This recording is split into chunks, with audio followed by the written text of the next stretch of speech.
नमो अरहन्ताणं नमो सिद्धाणं नमो आयर्याणं नमो उवज्जायाणं नमो लोये सवसाहुणम्।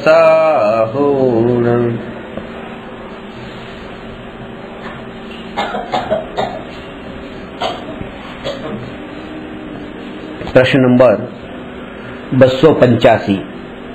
केवल ज्ञानी स्वने निश्चयथी तथा परने व्यवहारथी जाणे छे, विवेचन करो।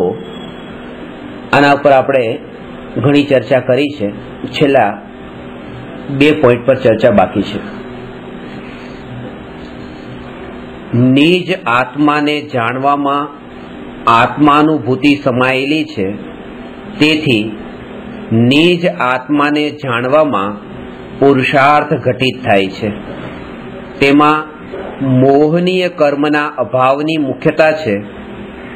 लोकालोकनुं ज्ञानमां जणाववुं ते आत्मानो पुरुषार्थ नथी, तेमां ज्ञानावर्णीय कर्मना अभावनी मुख्यता छे। जो सम्यक दर्शन एटले 7 तत्वनी यथार्थ श्रद्धा। तत्वार्थ सूत्र में सूत्र है तत्वार्थ श्रद्धानम सम्यक दर्शनम। तो 7 तत्वनी यथार्थ श्रद्धानु नाम सम्यक दर्शन है। 7 तत्व में पहला 2 तत्व तो जीव और अजीव है। कोईपण वस्तुनी श्रद्धा क्यारे थाय के ज्यारे ज्ञान थयुं होय। तो बात समझो। सम्यक दर्शन पहला वापरीए, सम्यक ज्ञान पछी, सम्यक चारित्र एना पछी। सम्यक दर्शन, सम्यक ज्ञान, सम्यक चारित्र। तो जे सम्यक दर्शन जे छे एने श्रद्धा गुणनी पर्याय, ज्ञान गुणनी पर्याय ने चारित्र गुणनी पर्याय। पण हवे क्रम आ बदलाई गयो के ज्ञान, श्रद्धा अने चारित्र। समयसारमा आ क्रम बताव्यो के जेवी रीते कोई व्यक्ति राजा ने जाने के आ राजा छे, ए माने के आ राजा छे अने राजानी सेवा चाकरी करे तो राजाथी एने लाभ थाय। आ क्रम बताव्यो के ज्ञान पेला थाय, पछी श्रद्धा थाय ने पछी चारित्र। तो पछी सम्यक दर्शन में श्रद्धा पेला केम?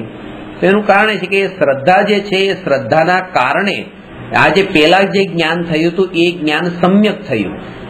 ए ज्ञान उपर सम्यकनो सिक्को लाग्यो के ए ज्ञान उपर मिथ्यानो सिक्को लाग्यो, एनुं कारण ज्ञान नथी, एनुं कारण श्रद्धा छे। अने एटला माटे भले ज्ञान पछी श्रद्धा थई, आ ज्ञान पछी श्रद्धा एटले वाराफरती नथी थती, पण ज्ञान कारण बन्युं ने श्रद्धा रूपी कार्य थयुं एक समय मात्र पाछुं। पण एमां कारण कार्यनो एवी रीते संबंध घटित थाय, भले एक साथे होय तो पण। जेम दीवो छे अने प्रकाश छे, तो दीवो ने प्रकाश बे वाराफरती नथी, ज्यारे दीवो छे त्यारे ज प्रकाश छे। बंने एक समय में होवा छतांय दीवो छे ए कारण छे अने प्रकाश छे ए कार्य छे। तो एवी रीते ए श्रद्धा जे छे ए श्रद्धा रूप ए कारण बने छे। सेना माटे आ सम्यक ज्ञाननुं, सम्यक ज्ञानना कारणे, सम्यक दर्शनना कारणे ए ज्ञान ने पण सम्यक कहेवामां आव्युं छे। अने मिथ्या दर्शनना कारणे आ जे ज्ञान छे ए बधुं मिथ्या ज्ञान छे। वात समजाणी? ज्ञानमां कोई फरक नथी, ज्ञान तो ए ज छे। एटले जे चकलीने 7 तत्वना नाम बोलता नथी आवडता एने पण 7 तत्वनी यथार्थ श्रद्धा होवाथी 7 तत्वमां जे कंई पण एने ज्ञान छे, भले बोलता नथी आवडतुं पण जे ज्ञान छे थोडुं घणुं ए ज्ञान पण सम्यक ज्ञान छे। अने 11 अंग 9 पूर्वना ज्ञानी एवा द्रव्यलिंगी मुनि के जेमने मिथ्या दर्शनना कारणे जेटલું પણ જ્ઞાન છે એ જ્ઞાન મિથ્યા જ્ઞાન છે। વાત એ છે એટલે કે એ 50 ગ્રામ ખીર હોય પણ ઝેર વિનાની હોય તો કંઈક તો પેટ ભરશે, અને 1 કિલો ખીર હોય ને ઝેર મિશ્રિત હોય તો એ પૂરી ખીર પણ ઝેર જ છે, એ મારવા વાળી છે। તો એ જ રીતે છે કે એનો અંશ પણ, મિથ્યાત્વનો અંશ પણ જો મળેલો હોય જ્ઞાન સાથે, તો એ જ્ઞાન મિથ્યા જ્ઞાન છે. હવે વાત એ સમજવાની કે શ્રદ્ધાનું આટલું બળ છે. જ્ઞાન વિના શ્રદ્ધા નથી થતી, અને શ્રદ્ધા થાય પછી જ જ્ઞાન સમ્યક થાય છે. અત્યારે આપણે આ જાણી, પેલા જ્ઞાન તો કરીએ. જ્ઞાન વિના શ્રદ્ધા કેવી રીતે થશે? હવે જ્ઞાન વિના શ્રદ્ધા નથી થતી, જયારે શ્રદ્ધા થશે ત્યારે જ આ જે જ્ઞાન કર્યું એ જ્ઞાન સમ્યક થશે. હવે સમ્યક દર્શનમાં 7 તત્વની સાચી શ્રદ્ધા થઈ, તો એના પહેલા શું કરવાનું? 7 તત્વની સાચી શ્રદ્ધા કર્યા પહેલાનું પહેલું સ્ટેપ શું છે? 7 તત્વનું સાચું જ્ઞાન કરે. 7 તત્વમાં પેલા 2 તત્વ કયા? જીવ અને અજીવ. જીવ અને અજીવ એટલે આખું જગત, કારણ કે આખા જગતમાં છે શું? જીવ ને અજીવ જ છે. તો 2 તત્વ છે, જીવ ને અજીવમાં આખું જગત આવી ગયું ને. એ સિવાય ત્રીજું તો કઈ જગતમાં છે જ નહીં. તો આખા જગતનું જ્ઞાન હોવું જરૂરી છે ને. શેના માટે? સમ્યક દર્શન માટે. તો આનો અર્થ તો એ જ થયો ને કે સમ્યક દર્શન એટલે 7 તત્વોની સાચી શ્રદ્ધા. અને 7 તત્વોની સાચી શ્રદ્ધા થયા પેલા 7 તત્વોનું જ્ઞાન હોવું જોઈએ. અને એમાં 2 તત્વની જ વાત કરીએ તો એમાં તો જીવ અજીવમાં તો આખું જગત આવી જાય છે ને. એ જ્ઞાન તો કેવળ જ્ઞાનથી થાય છે. તો સમ્યક દર્શન માટે પેલા કેવળ જ્ઞાન જોઈશે. કેવળ જ્ઞાન, સમ્યક દર્શન વગર તો કેવળ જ્ઞાન થતું નથી. આ તો ઊંધું થઈ ગયું. એટલે આ વાત બતાવી.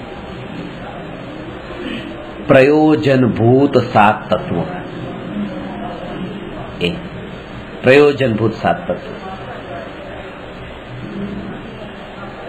આખા જગતને જાણવામાં, આમાં જે છે ને, આખા જગતને જાણવામાં આત્માનો પુરુષાર્થ ઘટિત નથી થતો. પોતાને જાણ્યો એ પુરુષાર્થ, એમાં આત્માનો પુરુષાર્થ ઘટિત થાય છે. પ્રયોજન પોતાને જ જાણવાનું, પ્રયોજન પોતાનું.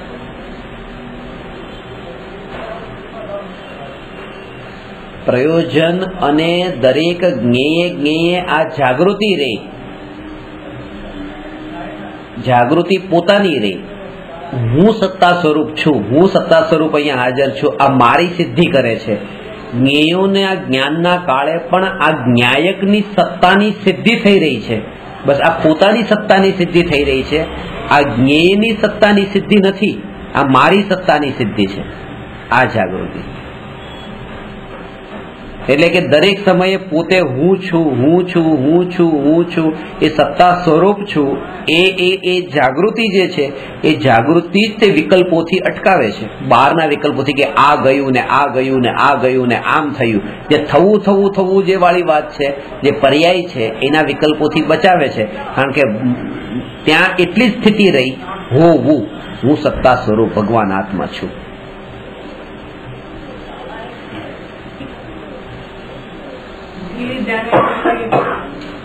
પેલી તમને વાત કરી હતી ને કે એક ભાઈનો ઘોડો ખોવાઈ ગયો ને કોઈ ચોરી ગયું તો એને મીઠાઈ વેચી. કેમ વેચી? કે ભાઈ હું બચીને રહ્યો, બસ આયન હું બચીને રહ્યો. ગઈ ગયા, આ ગઈ ગયું તો ગયું. હું તો સત્તા સ્વરૂપ છું, હું સત્તા સ્વરૂપ છું, હું સત્તા સ્વરૂપ છું. આ પોતાની સત્તા ઉપર. એટલે કે અનેક શાસ્ત્રોને જાણીને પણ એમાં પુરુષાર્થ ઘટિત નથી થતો. કોઈ પુરુષાર્થ ઘટિત નથી થતો. તમે જો પુરુષાર્થ નથી કરતા, યાદ કરવાની કોશિશ નથી કરતા, એટલે તમને યાદ નથી રહેતું. એમ નથી. અને તમે યાદ કરવાની કોશિશ કરી, મહેનત કરી અને યાદ રહ્યું, એમ પણ નથી. યાદ રહેવું કે ન રહેવું એ તો બહારની મળતી સંપત્તિ ને વૈભવ જેવું છે કે પુણ્યનો ઉદય જેનો હોય તો એને મળે, ન હોય તો ન મળે. એ પૂરેપૂરું એ કર્મ પર. એમ આ ક્ષયોક્ષમ જ્ઞાન તો એવું છે કે જેમાં આત્માનું કઈ લાગતું વળગતું નથી. હા, તમે થોડું યાદ કરો, કોશિશ કરો કે તમે બાળપણમાં નાના હતા ત્યારે 5 વર્ષમાં શું કરતા હતા, 6 વર્ષે શું કરતા હતા, યાદ કરો. કઈ એટલું યાદ જ નથી આવતું. આ ભવનું ભૂતકાળનું યાદ નથી આવતું. અને પાપના પોટલા બાંધી બાંધી નરકમાં ગયા અને તો ભવના ભવ યાદ આવી ગયા. આ જ્ઞાન, હા, અવધિ જ્ઞાન યાદ આવી ગયું, જ્ઞાનમાં જણાઈ ગયું. તો કયો પુરુષાર્થ કર્યો, કઈ મહેનત કરી, કઈ સાધના કરી? કશું જ નહીં.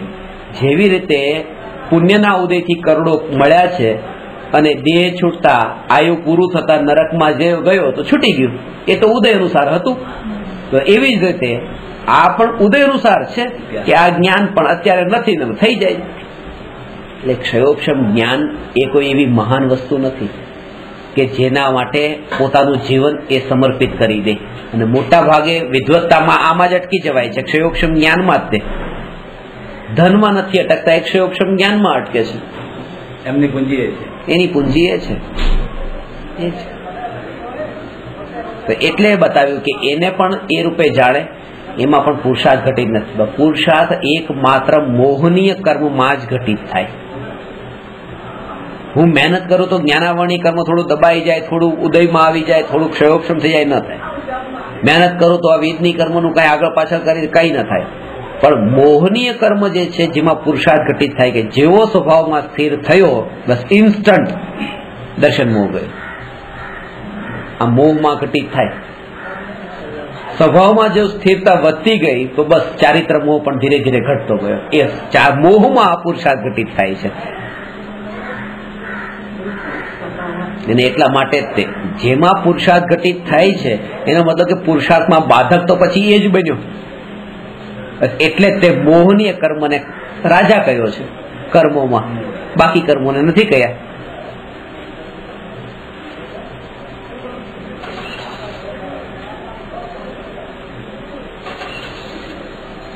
નિજ આત્માને જાણવામાં પુરુષાર્થ ઘટિત થાય છે. તેમાં મોહનીય કર્મના અભાવની મુખ્યતા છે. લોકાલોકનું જ્ઞાનમાં જણાવવું તે આત્માનો પુરુષાર્થ નથી, તેમાં જ્ઞાનાવરણી કર્મના અભાવની મુખ્યતા છે. આત્મા જ્ઞાનમાં જણાવ્યો એ મોહ ગયો. મોહના અભાવથી આત્માનું જ્ઞાન થયું. આ વ્યવહારની વાત છે બધી. મોહના અભાવથી આત્માનું જ્ઞાન થયું અને જ્ઞાનાવરણી કર્મનો અભાવ થયો તો લોકાલોકનું જ્ઞાન થયું. કે લોકાલોકનું જ્ઞાન થયું એમાં પુરુષાર્થ શું આત્માનો? કઈ નહીં.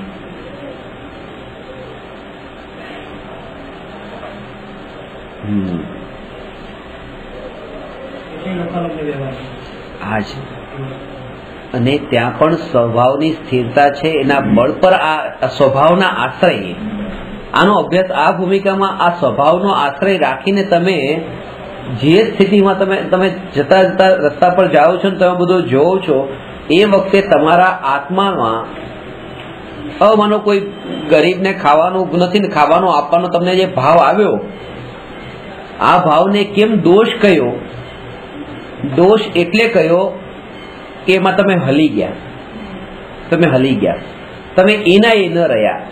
આ દ્રશ્ય દેખ્યા પહેલા જે આત્માની જે સ્થિતિ હતી એ સ્થિતિ અત્યારે ન રહી. અત્યારે કંઈક અંદરમાં એવું ન રહ્યું જે પહેલા હતું. બસ તો જે પહેલા હતું એવું જ આગલી ક્ષણે રહી જાય. બસ આનું નામ છે સાધના. અને આનાથી ઉત્તમ કોઈ ધર્મ નહીં. એટલે કે આ સહજ રૂપે અત્યારે જાણ્યું છે. જેવું એ ભાવ એને જોયો, એને જોતાથી એમ લાગ્યું લો ભાઈ આલો લો આપી. ભૂખ્યો હતો કેટલા દિવસનો, આપણી પાસે બિસ્કિટ હતો તો બિસ્કિટ એને આપી દીધા. હવે બિસ્કિટ જે આપ્યા તો એ સમયે અંદરમાં જે વિકલ્પોની તરંગો જે ઉઠી એની પહેલા આવી વિકલ્પોની તરંગો નથી. તમે સહજ રૂપે જતા હતા. એટલે તમે એનાથી એવા પ્રભાવિત થયા, તમે એ ન રહ્યા જે પેલા હતા. બસ આ પ્રભાવિત થઈ જવું આ જ પુરુષાર્થની નબળાઈ છે, જેને દુનિયામાં મોટો ધર્મ માન્યો છે.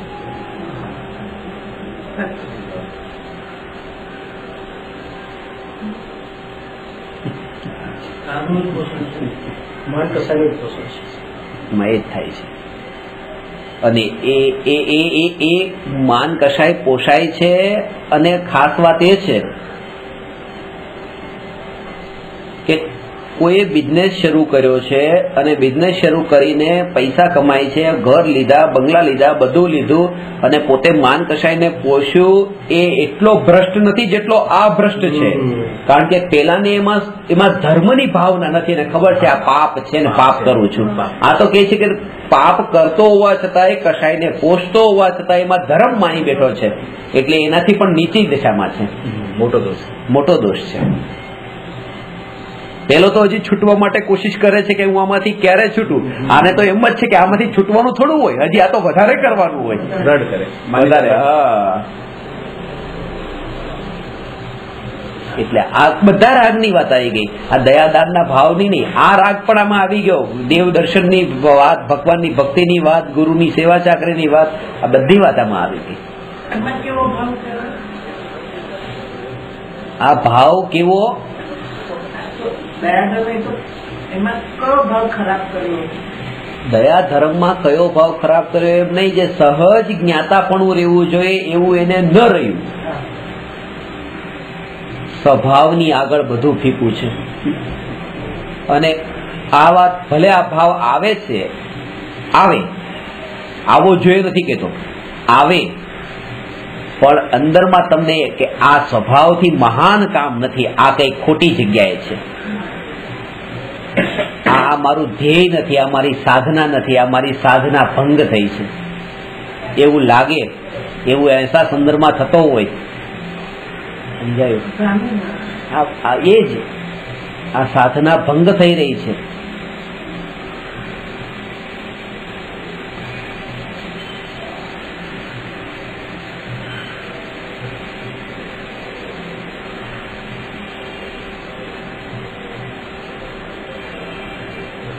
નિનાણું 99% જગ્યાએ આ મળે કે આવો ભાવ આવો જ છીએ.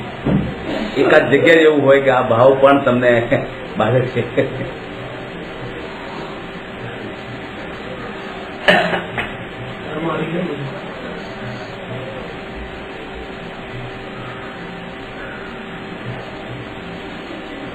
બહુ વધારે કહી દીધા, એકાદ ટકો. હા,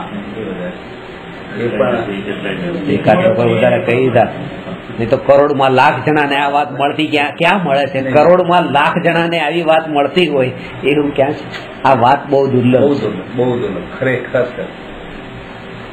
કે સ્વભાવ એને આગળ જતા એમ વિચાર કરે કે ચલો આ ભાવ આવ્યો, આ કર્યું, આ ભાવ આ કર્યું, આ કર્યું, આ કર્યું, આ કર્યું. આમાં અંત ક્યાં આવ્યો? આમાં અંત ક્યાં આવ્યો? એમાં દ્રષ્ટિ બહાર જ રહી, ધ્યાન બહાર જ રહ્યું, શોધખોળ બહાર ની રહી, શોધખોળ બહાર ની રહી.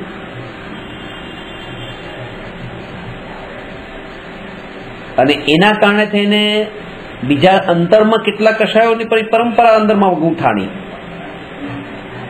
મારા એક સ્ટુડન્ટ છે તો એમણે કૂતરાને બધું ખવડાવે, બધું બહુ કૂતરાને બિસ્કીટ આપે, બધું કરે અને કબૂતરની સેવા ચાકરી કરે. કબૂતર એમને મળી જાય રસ્તામાં ક્યાંયથી પણ, શી ખબર એમને ક્યાંય પણ કબૂતર ઘરે લઈને આવે અને ઘરે કબૂતર લઈને આવે અને કબૂતરના પીછા ના આન તેન બધું.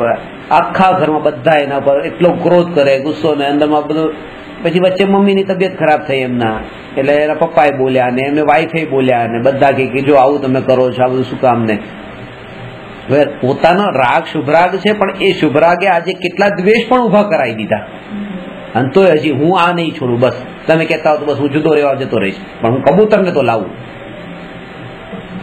એટલે મેં આત્મસિદ્ધિનું શરૂમાં લખ્યું છે કે પોતાના ઘરવાળાને, દીકરા દીકરીને, પરિવારજનોને તો ભૂખ્યા રાખે ને કબૂતરની સેવા ચાકરી કરવા જાય તો ઉલટા કશાય વધે છે એ રાગથી. તો એ સહજતા એવી આવે તો પછી બધા પ્રત્યે સહજતા હોય, બધા પ્રત્યે સંભાવ હોય.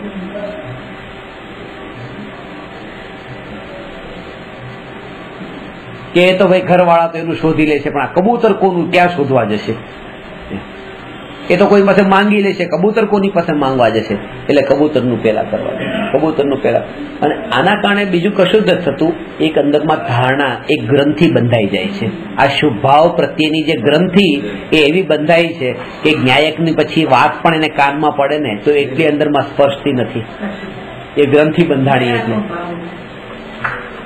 આ ધારણાઓ એવા અનંતાનુબંધીની એવી બંધાઈ છે અને આ પ્રત્યેક સમયે તમને આ સૂક્ષ્મ વાત એ બતાવું કે જેવો ઉપયોગ જ્ઞેયમાં ગયો, જ્ઞેયને જાણ્યું, એ જ્ઞેયને ધારણા સહિત જાણ્યું છે. જ્ઞેયને માત્ર જ્ઞેય રૂપે નથી જાણ્યું, ધારણા બાંધીને જાણ્યું છે. એટલે આજ પોતાનું આ ઇન્ડિવિજ્યુઅલ પોતાનું ઓપિનિયન, વ્યક્તિગત દ્રષ્ટિકોણથી એને આપણે એને જાણ્યું છે, પોતાનો મત આપીને.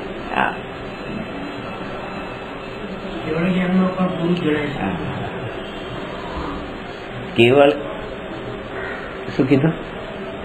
કહો જ્ઞાન સાકાર ઉપયોગ નહીં છે. જયારે પણ જાણશે ત્યારે વસ્તુની પૂરી જ જાણશે. કેવળ જ્ઞાનમાં પણ પૂરું જણાશે. કહો કેવળ જ્ઞાનમાં પૂરેપૂરું જણાશે,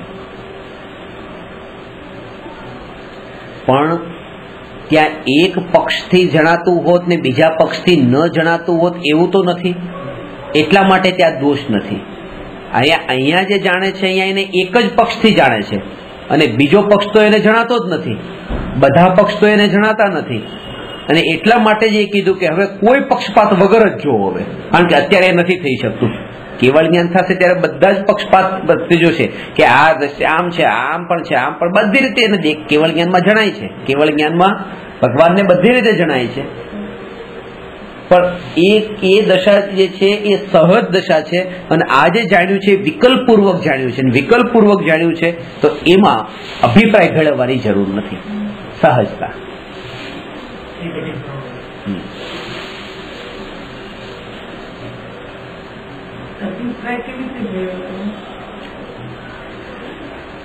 પેન્સિલ પડી છે, બરાબર, તમારી નજર ત્યાં પડી, તમે સીધું જ જાણ્યું પેન્સિલ પડી છે.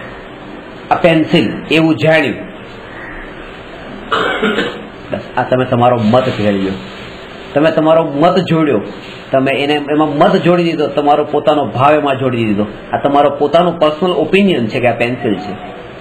સર્વન્ટ પણ ત્યાં ઉભો છે, એ કે આ કચરો છે, હમણાં આણી કાઢશે એટલે કચરો પડ્યો છે, મારે સાફ કરવાનો છે, એના માટે કચરો જ છે, પેન્સિલ નથી. છોકરો પણ ત્યાં હતો, આ લાકડું છે, બસ હમણાં મારે પ્લગ ભરાવવું છે અંદર, તો એના માટે પેન્સિલ ઘુસાવી પડશે ઉપર.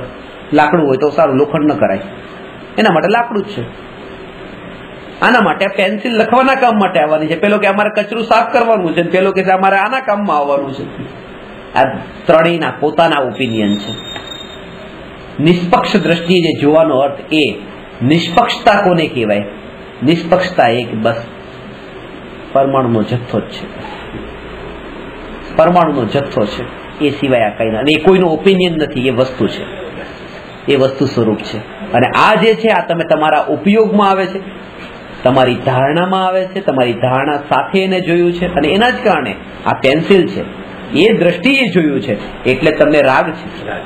આ કચરો છે એટલે પેલાને દ્વેષ છે કે આને મારે કાઢવાનો ઘરમાંથી. તો આ જે પોતાના પર્સનલ ઓપિનિયન થી એ વસ્તુને જોઈ છે એટલે જ આ વિકલ્પ ઉભો થયો છે, એટલે જ કષાયોની પરંપરા ચાલી છે,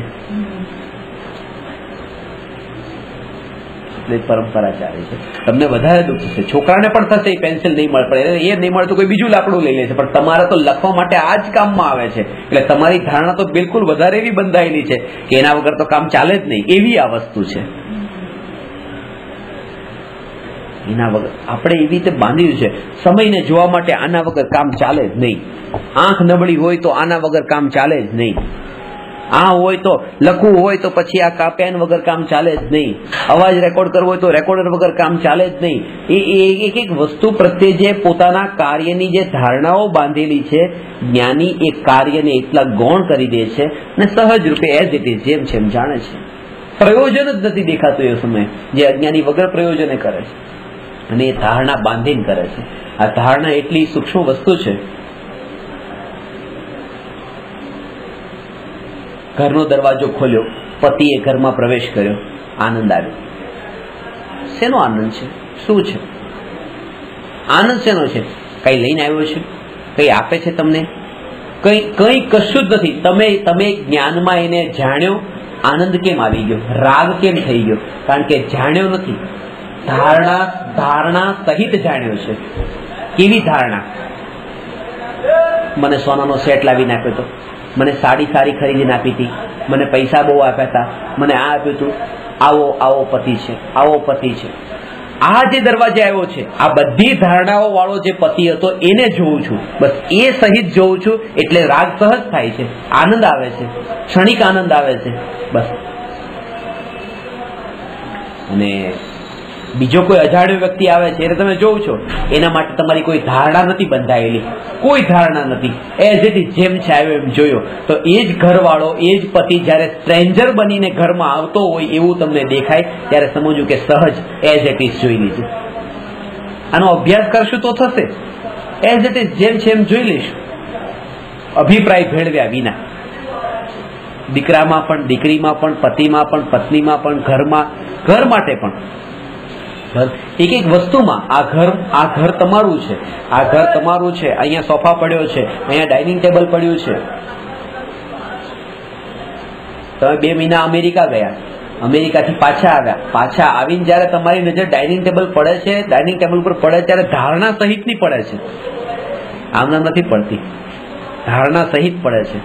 આ ટેબલ પર બેસી તમે જમ્યા છીએ, એ આ ટેબલ, એ જ્ઞાનમાં જણાયું છે, પણ પેલી ધારણા સાથેનું. આ સોફા પર પણ અમે બેઠા છીએ ને બહુ આનંદ લીધો છે, તો એ આનંદ, એ ધારણા સહિતનું જ્ઞાન.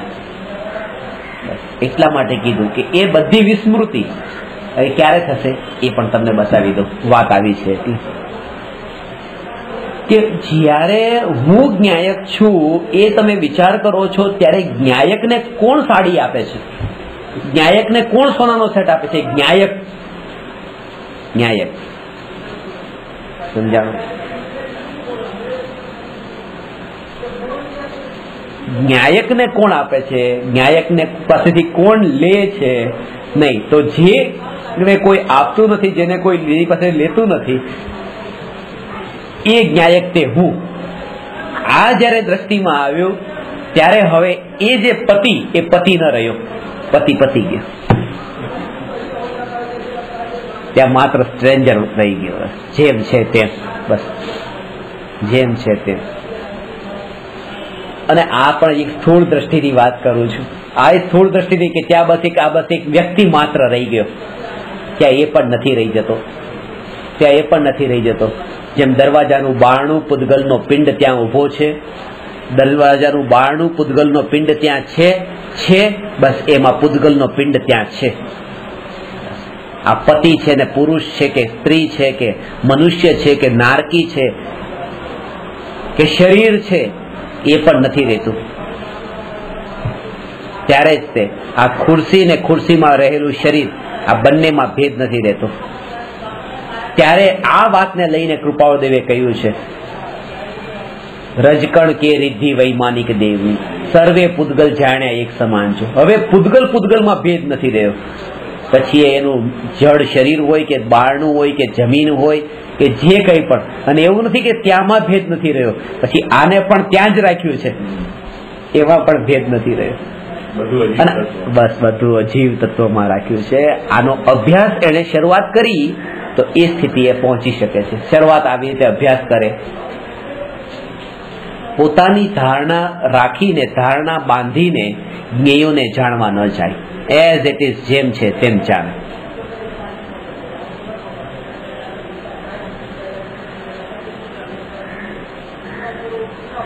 ગઈકાલે મેં તમને કીધું ને, વૈજ્ઞાનિક સત્ય જે હતું ન્યૂટનનું, એ પોતાનું હતું. આઈન્સ્ટાઈનનું પોતાનું, બધાના પોતપોતાના છે. જગતમાં મિથ્યાત્વ ભાવ સાથે વસ્તુ વ્યવસ્થાને દેખી જ ન શકે. એ મિથ્યાત્વનો ભાવ જ્યાં સુધી, વૈજ્ઞાનિક તો મિથ્યા દ્રષ્ટિ ને, એ પર્સનલ ઓપિનિયન જ હોય.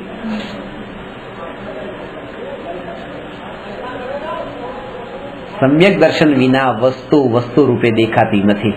વસ્તુ પોતાના અભિપ્રાય રૂપે, વસ્તુ ધારણા રૂપે, આગ્રહ રૂપે, કોઈને કોઈ સાથે અનંતાનુબંધી કશાય સહિત એને સંબંધ જોડીને એ રૂપે જણાય છે. એઝ ઇટ ઇઝ નથી જણાતી.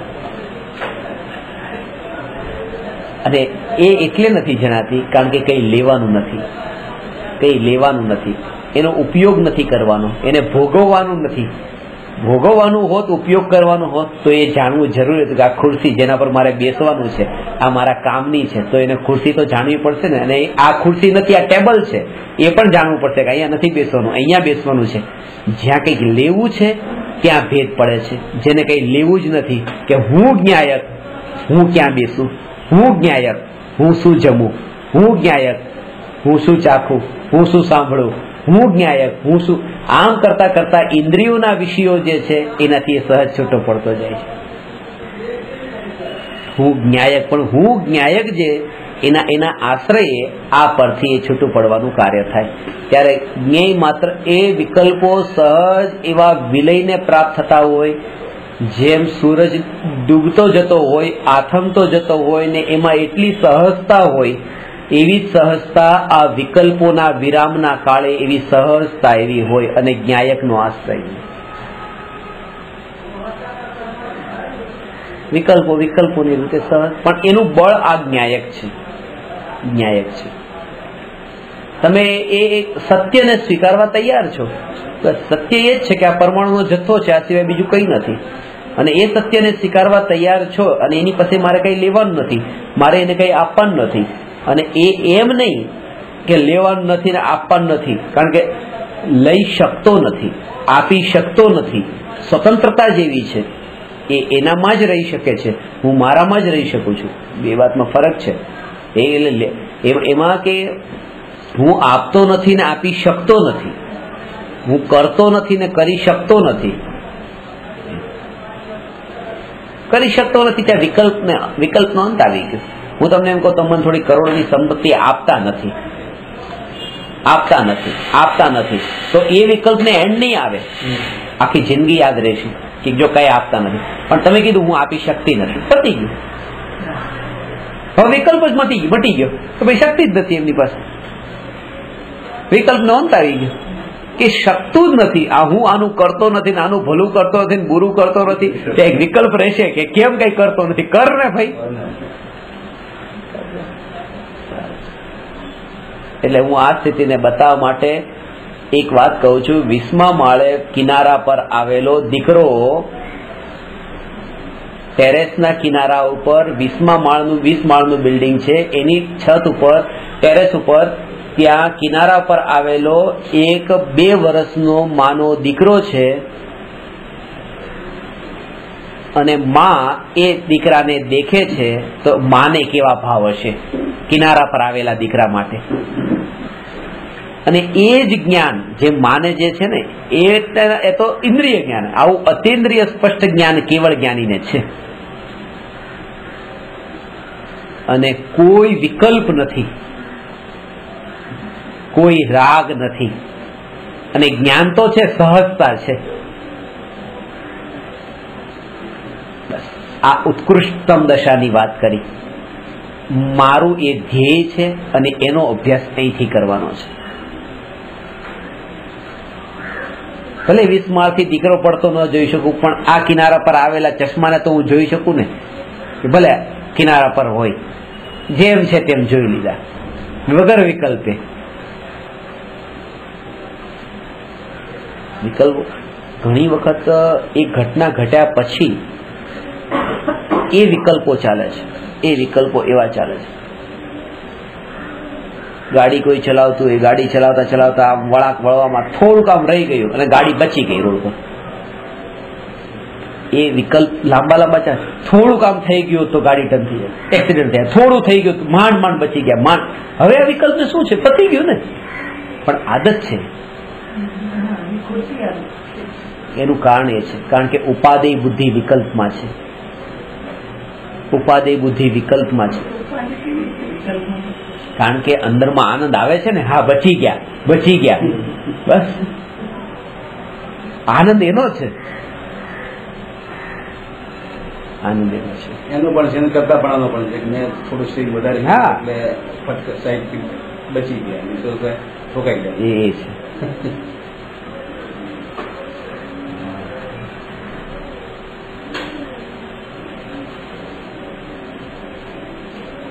અધૂરી દશામાં એકલા બેસીને નહીં કરતા. હજી શરૂઆત છે ને એટલા માટે. સત્સંગમાં રહીને કરજો, જેટલું થાય એટલું અત્યારની ભૂમિકામાં. એક વાત પરમ સત્ય છે, હું આ વાત તમને એ બતાવું છું, આ વાત પરમ સત્ય છે કે રૂમમાં બેસીને, ખૂણામાં બેસીને, એકાંતમાં બેસીને આત્મા એમાં એ રીતે થશે અને એ સાધના જ ઉત્કૃષ્ટ સાધના હશે. પણ અત્યારે એક લગામ જોઈએ છે. આ અત્યારની સ્થિતિ એવી છે, પહેલું ડગલું માંડીએ છે ને, પહેલું ડગલું માંડીએ છે એટલે આંગળી પકડવી જરૂરી છે, વડીલની આંગળી પકડવી જરૂરી છે. પહેલું ડગલું છે. ટોળા એટલે ટોળાનો મતલબ કે સત્સંગતિ. દુનિયાને એ ટોળું દેખાશે, કારણ કે દુનિયાને સતની પણ ખબર નથી, તો એ સત્સંગની કેવી રીતે ખબર હશે? એટલે એને એમ જ લાગશે આ ટોળું વળીને બેઠા છે, કારણ કે એને તો બીજા પણ ટોળા જ જોયા છે, આને પણ ટોળું જોયું છે. પણ ધ્યેયનો નિર્ણય કરીને અત્યારે બસ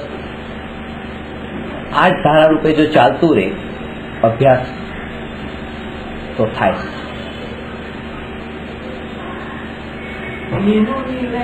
ધ્યેયનો નિર્ણય કરીને એટલે કે લોકોના ટોળા બેઠા હોય ને વાતો કરતા, પણ ધ્યેય શું છે ખબર જ નથી. હવે અહીંયા તમને જ્ઞાયક મારું ધ્યેય છે અને એ જ્ઞાયક ધ્યેય છે, એ નિર્ણય તમે કર્યો કે એ સિવાય બસ બીજું કઈ મારે નહીં, મોક્ષ પણ નહીં, જ્ઞાયક.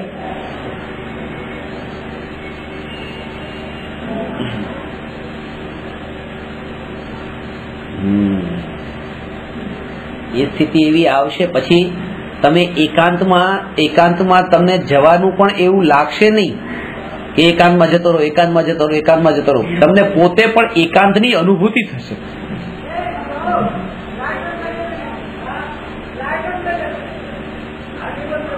એવી સહજતા થશે. એ સહજતા મહત્વની છે, એ અંતરની દશા છે.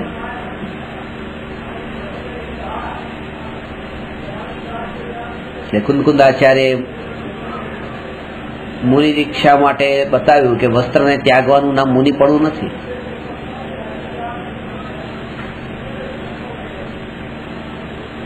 તો મુનિ કેમ થયા? વસ્ત્રને ત્યાગવાનું નામ મુનિ પડવું નથી, તો પછી વસ્ત્ર શું કામ ત્યાગ્યા? અંતરમાં પરિણતિ નિર્મળ થાય અને વિતરાગ ભાવ પ્રગટ થાય, બસ આ જ મુનિ ધર્મ છે. અને ખરેખર આ જ હતું તો આ વસ્ત્ર છોડવાની જરૂર શું કામ પડી? અને એ તો પશુ પક્ષીઓ પણ છે નગ્ન. બહુ સરસ વાત લખી છે. અંતરમાં વસ્ત્રાદિ પહેરવાનો ભાવ રહ્યો નહીં અને બહારમાં વસ્ત્રાદિ પહેરવામાં આવે તો આ માયાચાર થઈ જાય છે. અમારાથી આવો માયાચાર થતો નથી કે અંદરમાં ભાવ હોય ને બહાર પહેરીએ. અંતરમાં ભાવ રહ્યો નહીં અને બહાર પહેરીએ તો માયાચાર થાય છે. સરળતા તો એનું નામ છે કે અંતરમાં પણ ભાવ ન હોય તો બહારમાં પણ ન પહેરે.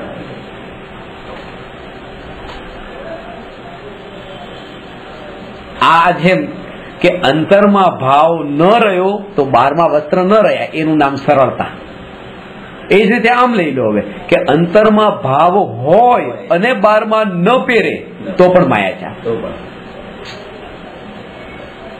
આ માયાચાર.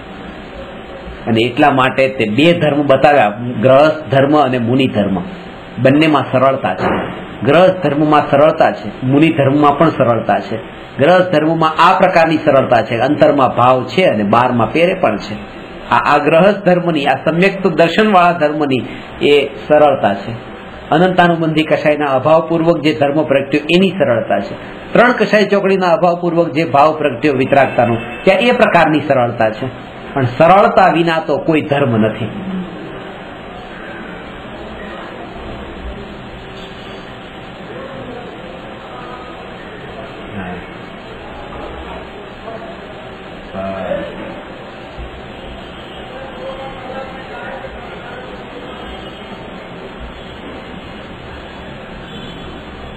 જગતમાં કેટલી ઘટનાઓ ઘટે છે, આ જ્ઞાનમાં જે જણાય છે એ સિવાયની અનંતાનંત ઘટનાઓ જગતમાં ઘટિત થઈ રહી છે. ક્યાંય પણ વિકલ્પો કરતા નથી, ક્યાંય પણ ભાવને લઈને જતા નથી આપણે. જો એનાથી આપણે અપ્રભાવિત થઈને રહીએ છીએ તો નજરની સામે જે થાય છે તો એનાથી અપ્રભાવિત કેમ નથી રહેતા? આ જ સાધના છે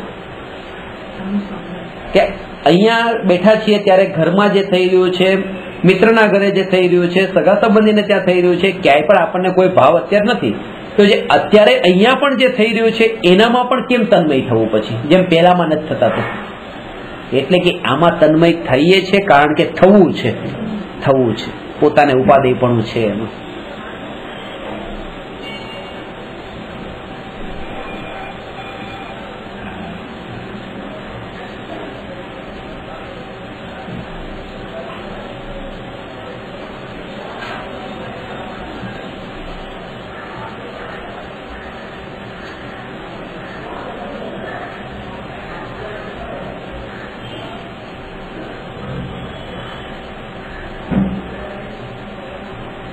ત્યાં સંયોગ અને વિયોગ નથી દેખાતા.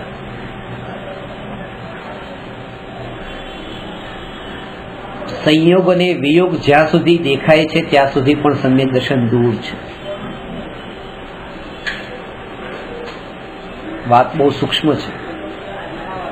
સંયોગ અને વિયોગ, કે પુત્રનો સંયોગ થયો, પુત્રીનો સંયોગ થયો, માતા પિતાનો વિયોગ થયો, આવું બધું જણાય છે, હજી સમ્યક તો દૂર છે. સંયોગ અને વિયોગ જણાય ત્યાં સુધી સમ્યક દર્શન દૂર છે. જ્યારથી અત્યંતા ભાવ જણાય છે ત્યાં સમ્યક દર્શન છે. અત્યંતા ભાવ જણાય છે. વિયોગ થયો એમ નહીં, એ મારાથી જુદું જ છે. સંયોગ થયો એમ નહીં, એ પણ જુદું જ છે. આ બે વચ્ચે કોઈ સંબંધ જ નથી બનતો, બે દ્રવ્ય વચ્ચે કોઈ સંબંધ નથી. આ જાગૃતિ, આ સમ્યક તો છે. સંયોગનો વિયોગ થવો કે વિયોગનો સંયોગ થવો, એનો અર્થ તો એ છે કે આ મળે છે જુદા પડે છે, મળે છે જુદા પડે છે.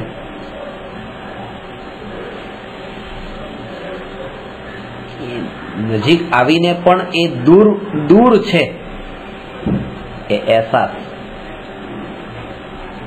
1000 કિલોમીટર દૂરથી હું તમારી નજીક આવું છું તો નજીક આવ્યો કે નહીં? આ જગ્યા ઉપર, આ ટેબલ ખુરશી પર, આ રૂમમાં મેં પ્રવેશ કર્યો. 1000 કિલોમીટરની ગતિ કરતો નજીક આવતા હું આ ખુરશી સુધી પહોંચ્યો તો નજીક આવ્યો કે નહીં? નથી આવ્યો.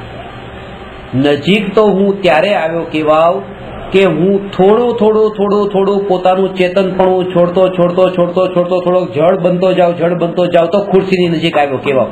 કારણ કે ખુરશી જળ છે. હું ત્યાંથી ચેતન રૂપે રહી અહીંયા પણ ચેતન જ રહ્યો, હજી ખુરશીની નજીક આવ્યો નથી. ત્યાં જેટલો દૂર હતો એટલો જ દૂર ખુરશીથી અત્યારે પણ છું. સ્વભાવની નજીક જઈને જોવાનું છે, સંયોગોની દ્રષ્ટિએ નથી જોવાનું. આ જે પહેલી દ્રષ્ટિ હતી એ સંયોગો વાળી દ્રષ્ટિ હતી કે હું નજીક ગયો, અને આ જે દ્રષ્ટિ કહી એ સ્વભાવ વાળી દ્રષ્ટિ કહી કે એના સ્વભાવની નજીક જો જતો હો તો નજીક ગયો. જ્ઞાન से न्याय तक માં પ્રકરણ છે, પરદ્રવ્ય મેરે નિકટ નહીં આતા. આવી જ ન શકે કોઈ. હું પરદ્રવ્યની નજીક નથી જતો. એટલે હવે આ જાગૃતિ,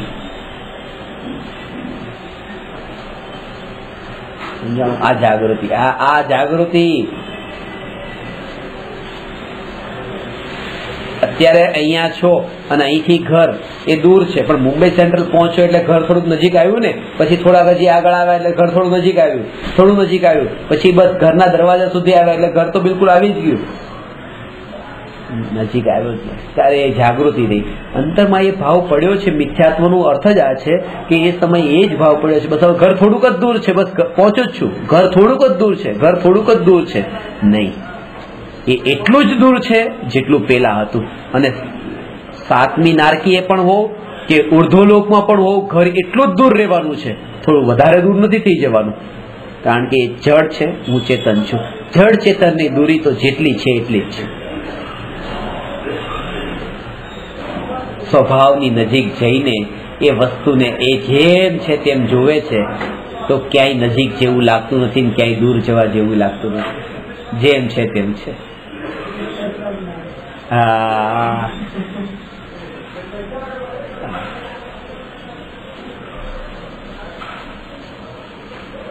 આ બે વિકલ્પ પડ્યા છે એટલા માટે જ તે, એટલા માટે આવા વિકલ્પ પડ્યો છે એટલે માનો પત્નીથી થોડા દિવસ દૂર રહેતા હોય, દીકરાથી થોડા દિવસ દૂર રહ્યા તેમ લાગે ના મળી આવું, કારણ કે ભાવ ત્યાં પડ્યો છે કે મળું છું, દૂર છું અને મળું છું. એ ભાવ નથી કે દૂર છું ને દૂર જ છું. એ ભાવ જો હોય તો આ ભાવ ન ઉઠે કે મળી લઉં, આ ભાવ નહીં ઉઠે. દૂર છું અને દૂર જ છું.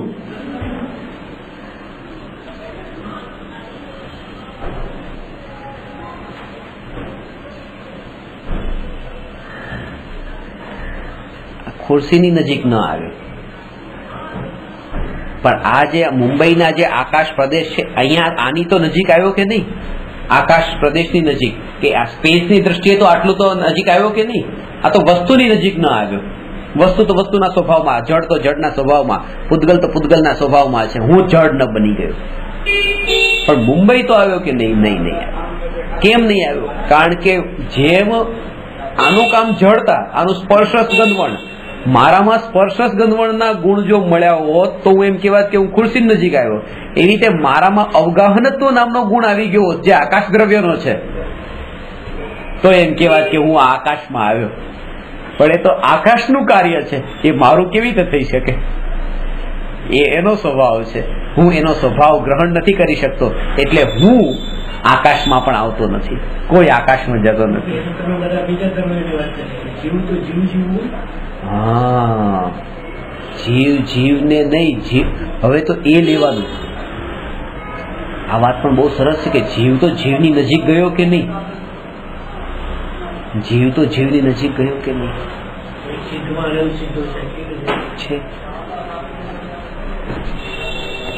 છે એક સિદ્ધ પરમાત્મા છે, એમાં તે અનંત સિદ્ધ પરમાત્મા છે. એ અનંત સિદ્ધ પરમાત્મા એકમાં અનંત સિદ્ધ પરમાત્મા જણાયા છે, બાકી તો એકમાં તો એક જ છે.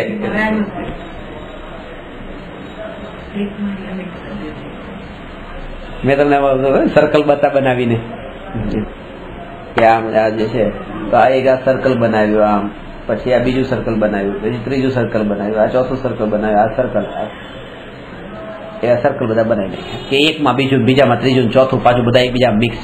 આમ જો તો બધા ઇન્ડિવિજ્યુઅલ છે. સર્કલ તો સર્કલ જ છે, બધા પોતે આમ લાગે બધા મળેલા છે. આમ જો તો છૂટા છે. હા, જીવ જીવમાં મળી ગયું, જીવ જીવમાં મળી. અરે એ મળ્યા નથી. એ જીવ જીવમાં મળતો હોત તો એ કેવળ જ્ઞાન છે એ નિગોદ્યો કેવળ જ્ઞાની થઈ જાત. કારણ કે કઈક થોડું આનું આમાં આવી જાત તો ત્યાં નિગોદિયા છે કે નહીં સિદ્ધશિલા પર? કારણ કે અને એ છે કે મહાવીર ભગવાનનું કેવળ જ્ઞાન પારસનાથ ભગવાનનું થઈ જાત. મહાવીર ભગવાનનું કેવળ જ્ઞાન મહાવીર ભગવાનનું છે, પારસનાથ ભગવાનનું કેવળ જ્ઞાન પારસનાથ ભગવાનનું છે. પારસનાથ ભગવાન એ કેવળ જ્ઞાનથી છે, લોકો આ લોકોને જાણે છે. મહાવીર ભગવાનના કેવળ જ્ઞાનથી નહીં.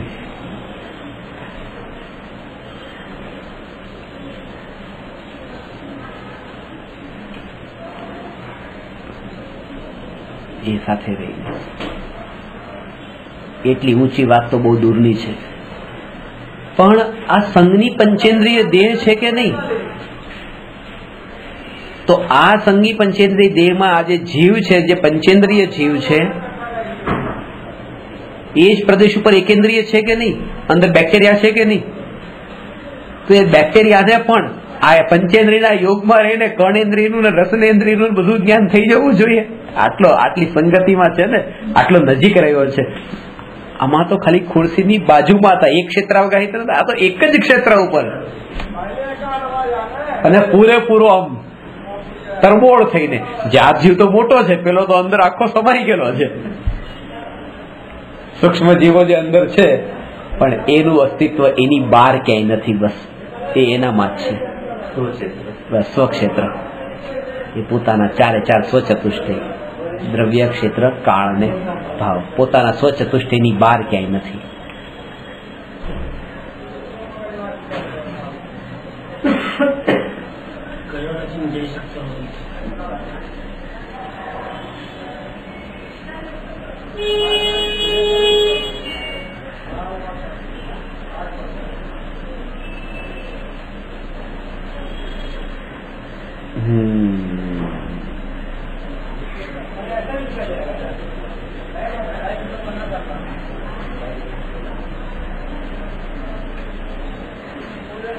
હવે બહુ સરસ વાત આવે છે કે છે વ્યવહારથી જે લોકાલોક જણાય છે તે દ્રષ્ટિનો વિષય નથી, તેથી લોકાલોક હેય છે.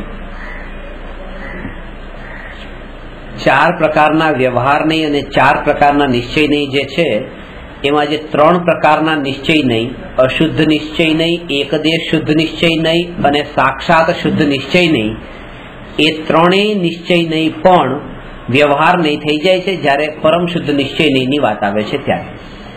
તો એ વાત બતાવે છે કે પરમ શુદ્ધ નિશ્ચયનો વિષયભૂત જે દ્રષ્ટિનો વિષય જે ભગવાન આત્મા છે એ સિવાયનું જે આખું લોકાલોક છે એ બધું જ વ્યવહાર છે, એ બધું વ્યવહારની કેટેગરીમાં જાય છે. એટલે વ્યવહાર નહીંથી જે લોકાલોક જણાય છે તે દ્રષ્ટિનો વિષય નથી, તેથી લોકાલોક હેય છે.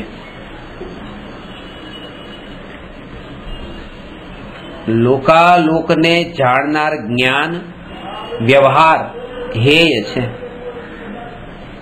અભેદ અખંડ એક આત્મા જ દ્રષ્ટિનો વિષય છે, તેથી તે ઉપાદેય છે અને તેને જાણનાર જ્ઞાન નિશ્ચય ઉપાદેય છે. અભેદ બતાવ્યું છે. આત્મા ને આત્માને જાણનાર જ્ઞાન,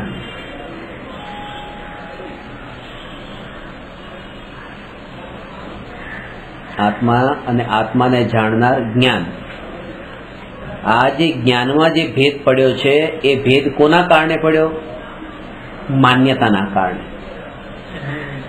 માન્યતા કેવી માન્યતા? કે જ્ઞેયાકાર જ્ઞાન, બસ જ્ઞેયાકાર જ્ઞાન આવો જે વ્યવહાર વાળો પક્ષ છે બસ એ પક્ષના કારણે આ ભેદ પડ્યો,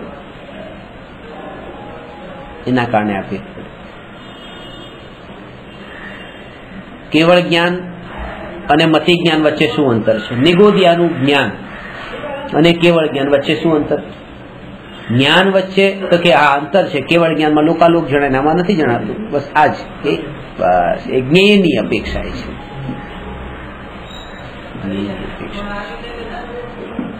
જે સંબંધ જોડ્યો છે ને એ સંબંધ આ ખતરનાક છે. સમજાણું? હું તમને કરોડપતિ જોઉં કે લખપતિ જોઉં કે હજારપતિ જોઉં કે તમે આત્મા છો ને આ પૈસા તમારાથી જુદા છે, પણ આ જે જોવું આ ખોટું કર્યું છે, આ મિથ્યાત્વ છે, એ જીવને આની સાથે મારે ન જોવાય. આ તો સ્થૂળ વાત છે. સૂક્ષ્મતા એ છે કે આ જે જ્ઞાન છે એ જ્ઞાનમાં જે પણ જ્ઞેય છે એ જ્ઞેયને હું આ જ્ઞાન સાથે ન જોડું. જ્ઞેયને ફરીથી બતાવું તમને. તમારી પાસે 1 લાખ રૂપિયા જ છે, બરાબર છે? 1 લાખ રૂપિયા, પણ તમારી નજર કોઈ 1 કરોડ રૂપિયા પડ્યા છે એના તરફ છે, એટલે તમે માલિક તો 1 લાખના છો પણ તમારા જ્ઞાનનું જ્ઞેય કરોડ છે. હવે હું કોશિશ ખાલી એટલી જ કરું છું કે શું કે ભાઈ આ 1 લાખ રૂપિયા તમારા જે છે તો આ ભાવ માટે છે, પછી રહેવા જ નથી, એટલે તમે એનાથી જુદા છો, મારે તમને લખપતિ તરીકે ન જોવા જોઈએ. પણ જે કરોડ રૂપિયાનું જ્ઞેય જે છે એ જ્ઞેયને તમે જાણો છો, એના ઉપર તો એનેથી પણ જુદા જાણવાના છે કે આ જીવનું જ્ઞેય કોણ છે, કોને જાણે છે.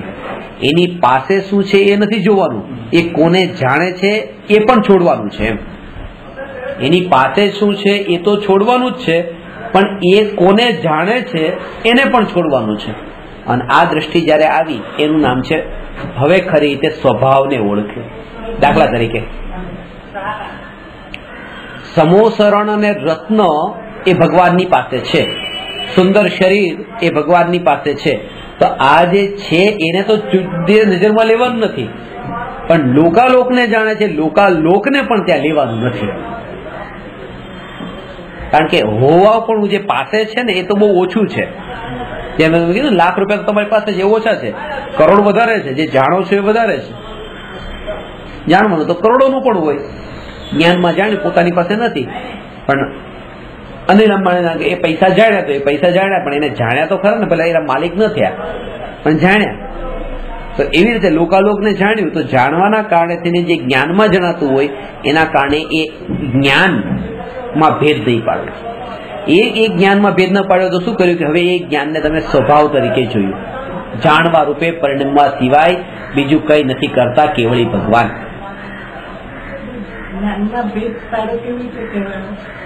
જ્ઞાનમાં ભેદ પાડ્યો એટલા માટે કારણ કે તમે નથી જાણતા, ભગવાન જાણે છે, એટલે આ બે જ્ઞાનમાં ભેદ પાડ્યો ને, ભગવાનના જ્ઞાનમાં અને તમારા જ્ઞાનમાં એ ભેદ પાડ્યો.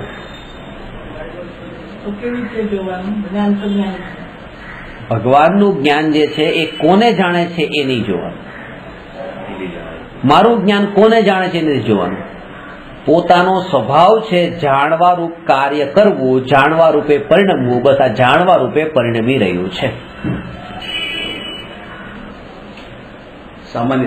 સામાન્ય જાણપણું જે છે બસ આને જાણવું ને આને જાણવું એમ નહીં. હવે હું આનાથી એક સ્ટેપ અંદર લાવું છું તમને.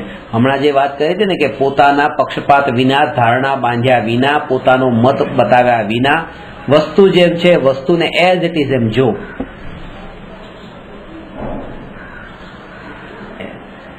હવે એને વસ્તુને એઝ ઇટ ઇઝ જયારે તમે જોઈ છે તો ક્યારે જોઈ શકો તમે? તો એ કે જેમ પેલી ધારણા બંધાતી હતી ને કે પતિ માટે ધારણા બાંધી કે અમારા માટે આ બધી વસ્તુ મને આપે છે, તો એના કારણે એને દેખતા તે આનંદ આવ્યો, તો એ ધારણા સાથે એને જોયું. આના કારણે સંસ્કાર એવો બંધાયો, એ સંસ્કાર એવો બંધાયો. ખાલી હવે પતિ માટે નહીં, હવે બાકી જેટલા પણ છે બધા માટે આવી ધારણા બંધાયેલી છે, એ સંસ્કાર દ્રઢ થયો. તો હવે આ વસ્તુને હું જાણું, આને પણ જાણું, આને પણ જાણું, આને પણ જાણું, અંદરમાં ખટક જ્ઞાયકની રે, હું જ્ઞાયક. હવે આ જે જાણ્યું, જે જાણવાનું કાર્ય થયું એ જાણ્યું, ત્યારે તરત જ એ કહે કે કોણ પરિણમ્યું? જેમ છે તેમ જાણો, જેમ છે તેમ જાણો. આ પરમાણુનો જથ્થો છે, જેમ છે તેમ જાણો. તો પરમાણુનો જથ્થો છે, જેમ છે તેમ જાણો, તો એ જાણવા રૂપે કોણ પરિણમ્યું? જ્ઞાન પરિણમ્યું, જ્ઞાન પરિણમ્યું. તો જયારે જ્ઞાન આ ત્યારે તમારા એકવાર આવ્યું ને વિકલ્પ, પણ જ્ઞાન પરિણમ્યું. એનો અર્થ એ કે હવે એ ટેબલ કે પરમાણુનો જથ્થો કે એ કશું જ ત્યાં પછી ન રહ્યું. અંતરની સ્થિતિમાં ત્યાં માત્ર જ્ઞાન રહ્યું, ત્યાં જ્ઞાન રહ્યું પછી. અને જાગૃતિ છે કે આ જે પરિણમન, આ જ્ઞાન સિવાય કોઈ જ્ઞાન જ એ જ્ઞાન જ પરિણમ્યું છે. એ જાગૃતિના બળે એ કોઈ પણ જ્ઞેયને જાણતી વખતે પણ એને એ અંતરમાં જાગૃતિ રહી છે કે એ જ્ઞેય રૂપે પરિણમ્યું કોણ? કે આ જ્ઞાનનું જ પરિણમન, આ જ્ઞાનનું પરિણમન, આ જ્ઞાનનું પરિણમન, આ જ્ઞાનનું પરિણમન એ જ હું. હવે એમાં હું ખાલી આ જ્ઞાનનું પરિણમન એટલે કોઈનું થતું હશે પરિણમન એમ નહીં. આ જ હું, આ જ હું, આ જ હું, એની બહાર હું ક્યાંય. એ જ્ઞાનમાં સહજ જ્ઞાન, સહજ જ્ઞાન.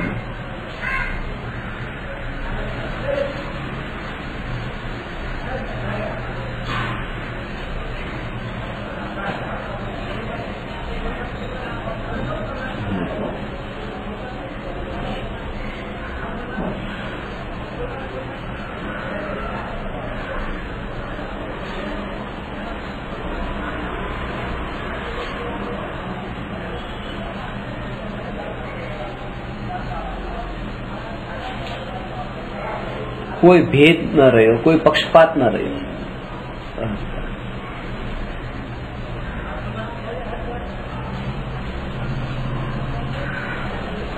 અને જેવું ત્યાં પછી પોતાને જણાયું, હવે એને બધા જ જ્ઞેયોમાં પણ હવે ભેદ ન રહ્યો કે ત્યારે બસ ને એટલા માટે જ કે અંતર જ એ મય થયું છે. એટલે ગુરુદેવના પ્રવચનમાં તમે જો એ ગુરુદેવ ન્યાયકની જ વાત કરે છે. હવે નવો જીવ કોઈ આવ્યો એને કઈ ખબર ગતાગમ ન પડતી એને ન્યાયક. તો કોઈ કીધું કે આ બધા છે ને અમારી પાસે તો આ સિવાય બીજી કોઈ વાત નથી. સામાવાળો જીવ જે છે એને જોઈને અમે થોડું કહીએ છીએ અમે તો આ જે કહીએ આ તો અંદરમાં જે છે એમાં કહીએ છીએ, બસ સહજ કહેવાનો અર્થ આ છે.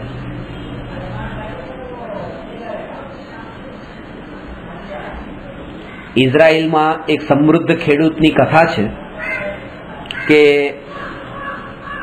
એને ખેતી કરાવી હતી. તો ખેતીમાં જે મજૂરો કામ કરવા માટે આવતા ખેતરમાં, તો સવારે 10 વાગે કોઈ મજૂર આવ્યા, કોઈ 12 વાગે મજૂર આવ્યા, 2 વાગે મજૂર આવ્યા. કામ પૂરું થાય એવું લાગતું નતું, પછી મજૂર વચ્ચે વચ્ચે વધારવા પડ્યા અને સાંજે 4 વાગે પણ મજૂર આવ્યા, 6 વાગે કામ બંધ કરી દીધું. એમાં કોઈ મજૂર સવારથી કામ કરતા હતા. હવે જયારે એનો પગાર આપવાનો સમય આવ્યો એટલે આણે શું કર્યું કે બધાને એક સરખો પગાર આપ્યો.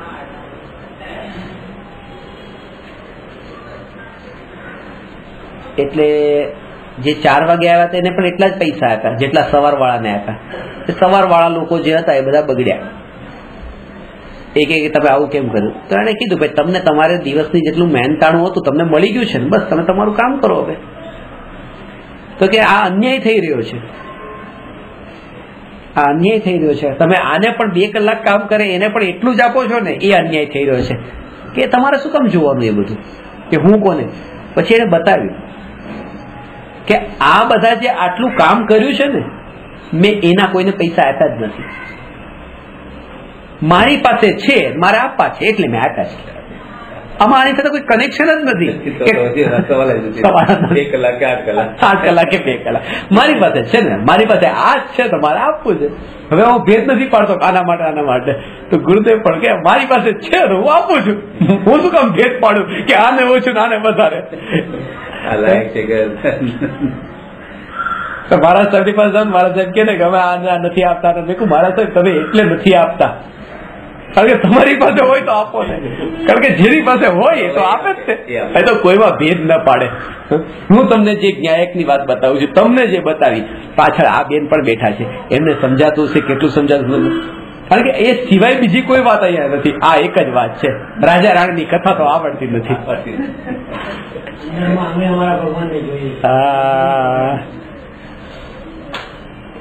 એના માટે પણ એ જ વાત કે ભાઈ આટલા મોડા આવ્યા છે તો એને થોડીક પછી ઓછું આપો, એને અલગ પ્રકારનું નહીં. એના માટે વાત તો અહીંથી જ શરૂ થશે. જે ન્યાયકની વાત તમને એ મોડા આવનારાને પણ ન્યાયક જ મળશે, બીજું કઈ નહીં મળે.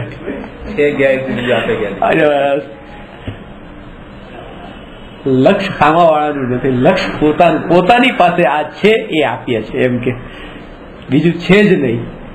એટલે આ ક્યારે થયું? હવે એ કે અંતરમાં જયારે પોતે એ રૂપે પરિણમી જ રહ્યો છે નિરંતર, ત્યારે એની વાણી પણ પછી એ સિવાય બીજું નીકળે શું વાણીમાં? એ અંતર જ માં એ રૂપે પરિણમતો હોય, સહજ પરિણમન છે. એટલે ગુરુદેવનું આ રીતે સહજ, એ રીતે ગુરુદેવની ભાષા પરથી પણ તમે જો કે એક સહજ ધારા હતી.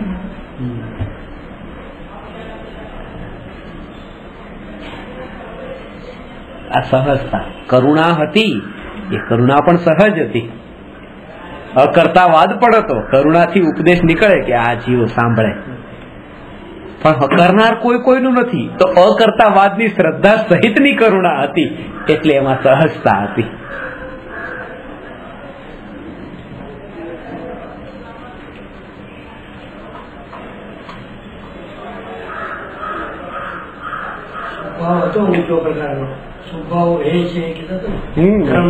ધર્મ નથી. ધર્મને પામેલો જીવ જ એ ધર્મ નથી, એ વાતને અંદરથી ભાવ સહિત બોલી શકે. કારણ કે પામ્યો ન હોય એ તો ધર્મ નથી. તો એને ધર્મ ખબર હોય, જેને એ 100 રૂપિયાની નોટ સાચી ખબર હોય, 500 ની નોટ સાચી ખબર હોય, એ જ કહી શકે કે સાચી આ હોય તો પછી ખોટી આ ખોટી છે. ત્યાં નથી એના મતલબ એને 2 વસ્તુનું જ્ઞાન તો હોવું જોઈએ ને, કે આ ધર્મ નથી તો ધર્મ શું છે, એ જેને અનુભવ્યો છે એ જ એ વાતને કહે છે કે આ ધર્મ નથી.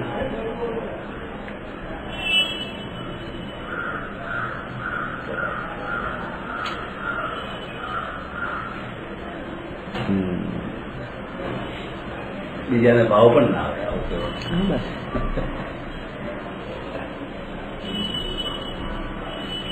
અલ્ટિમેટ લેવલની વાત છે.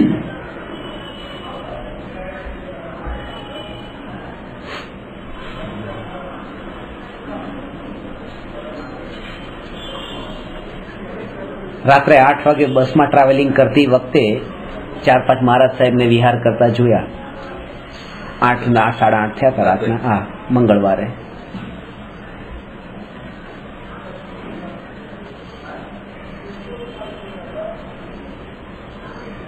કેવું લાગે? કઈ ન લાગે. કઈ ન લાગે. સાધુને વિહાર કરતા જોઈએ તો ચોકી જઈએ, પણ એવું કરે જ નહીં. સાધુ તો વિહાર કરે નહીં. ત્યારે હવે ત્યાં વિશેષમાં તમને આ વાત બતાવું ને, એક પણ એવો વિકલ્પ આવે કે અરે જો તો ખરા, આ વિશેષમાં ગયા, આ વિશેષમાં ગયા, પ્રયોજન શું છે? એઝ ઇટ ઇઝ, જેમ છે તેમ જ્ઞાનમાં જણાવી જાણ્યું. વિકલ્પની પરંપરા નહીં. શાસ્ત્રોમાં તો આવું લખ્યું છે, આ આવું કેમ કરે છે, આમને આમના ગુરુ સમજાવતા નહીં હોય, આટલું કરીને પણ આ વિકલ્પોની પરંપરા. અને ખરેખર આત્મ સાધનામાં એક સ્થિતિ એવી આવે છે કે સૌથી વધારે બાધક આ જ વિકલ્પો બની જાય છે. કારણ કે જે શીખેલું છે એ બધું એમાં ખબર પડી ગઈ ને કે આ સાચું હોય ને આ ખોટું હોય, તો હવે સાચું તો પામ્યો નથી પણ ખોટું દેખાઈ જાય છે. ગુરુદેવ કીધું શાસ્ત્રની આમાં પડો જન્મ પડોમાં આ શાસ્ત્રમાં આ કહ્યું છે, આ શાસ્ત્રમાં આ કહ્યું છે, આ તો બધા વિકલ્પોની ઝાડ છે કે પામવાનું છે એ પામી લો, કારણ કે એનો અંત નહીં આવે. જેમ આમાં અંત નથી એમ એનો અંત નથી. જે પ્રયોજન છે એ જ કરી લો.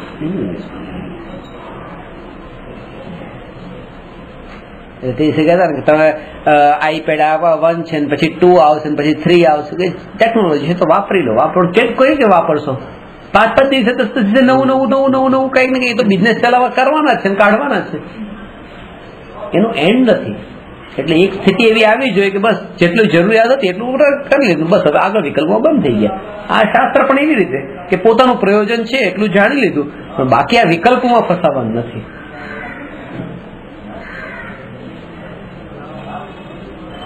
જે બતાવે છે તે શાસ્ત્ર પોતે તો જાણતો નથી. અને જે શાસ્ત્ર બતાવે છે એના ભાવને પણ જાણે. શાસ્ત્રમાં આત્મા બતાવ્યો છે, આત્મા લખ્યું છે, એ શબ્દ જે છે એના ભાવ સુધી પહોંચે. પાણી શબ્દ છે તો પાણીના ભાવ સુધી પહોંચે, પણ એ સાક્ષાત પાણી સુધી.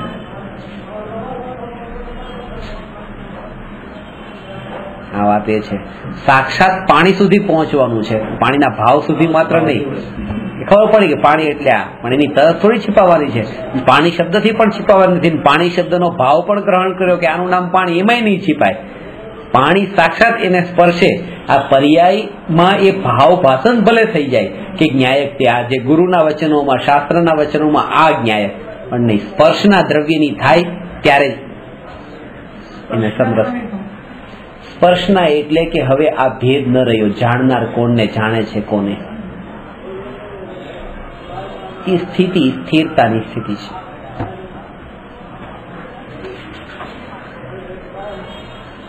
અને એના માટે અનંતો પુરુષાર્થ માંગે છે અને અનંતો દ્રઢ નિર્ણય માંગે છે. અનંતો દ્રઢ નિર્ણય માંગે છે. ગમે તેમ કરીને મરીને પણ આ નિર્ણય માંગે છે.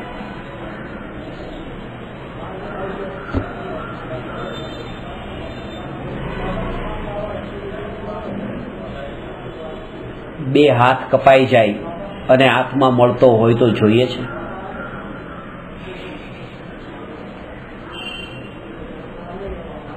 મરીને ચાલશે પણ પેલું પરાધીન થઈ નહીં, પછી પરાધીન થઈ જવું પડે ને.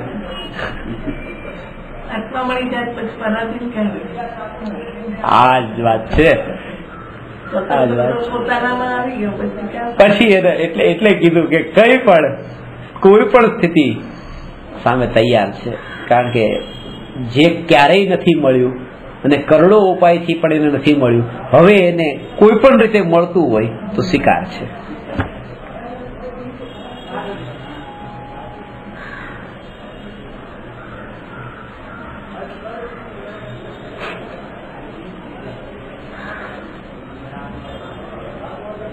અત્યારે આ ઉપયોગ પરજ્ઞેયમાં એટલે જ ભમે છે કારણ કે ક્યાંક ને ક્યાંક ઉપાદેય બુદ્ધિ અંદર પડેલી છે પરજ્ઞેયમાં.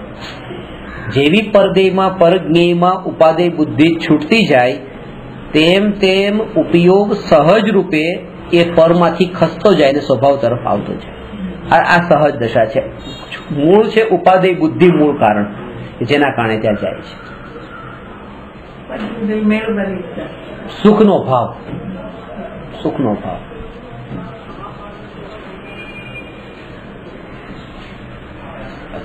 પગ પણ હલે છે, એ હલે કારણ કે દુઃખનો ભાવ થયો. હવે આમ થોડો કરી દઉં તો થોડુંક મને શાંતિ મળશે, હવે આમ કરી દઉં તો શાંતિ મળશે. હાથ આમ રાખીને થાકી ગયા, પણ આમ કરું તો શાંતિ મળશે. એટલે એક જે સ્થિતિ જે છે ને શરીરની સ્થિતિમાં કંઈક ને કંઈક એમાં એમ એક સ્થિતિમાં એ વિકલ્પ અને ઉપાધિ બુદ્ધિ સહિતનો આ વિકલ્પ છે કે આમ કરવાથી થોડીક શાંતિ મળશે. આમ આ રીતે વિકલ્પ નથી ઉઠતો, પણ અંદરની પૂરી પ્રતીતિ અંદરમાં એવા પ્રકારની છે કે એક સ્થિતિમાં કંઈક ને કંઈક બસ આમ કરીને પણ જે અંતરમાં પ્રતીતિ પડેલી છે બસ એ જ તે આને અસ્થિરને વિચલિત કરી દે છે. પણ જેમ એટલે જ કીધું જેમ ન્યાયકનો આશ્રય જેમ લે એમાં તત્વના વિચારમાં ન્યાયકના વિચારમાં ઊંડો ઉતરતો જાય એમ આવી બધી વ્યર્થની જે ક્રિયાઓ છે ને એ ઓટોમેટિક બંધ થઈ જાય. આ વ્યર્થની આદતો છે, સંસ્કારો એવા એને દ્રઢ એવા થયા છે. કઈ ન હોય તો ઘણા પગ બેઠા પગ હલાવતા હોય, પગ હલાવ કઈ નથી, કઈ પ્રયોજન કઈ નથી, પણ બસ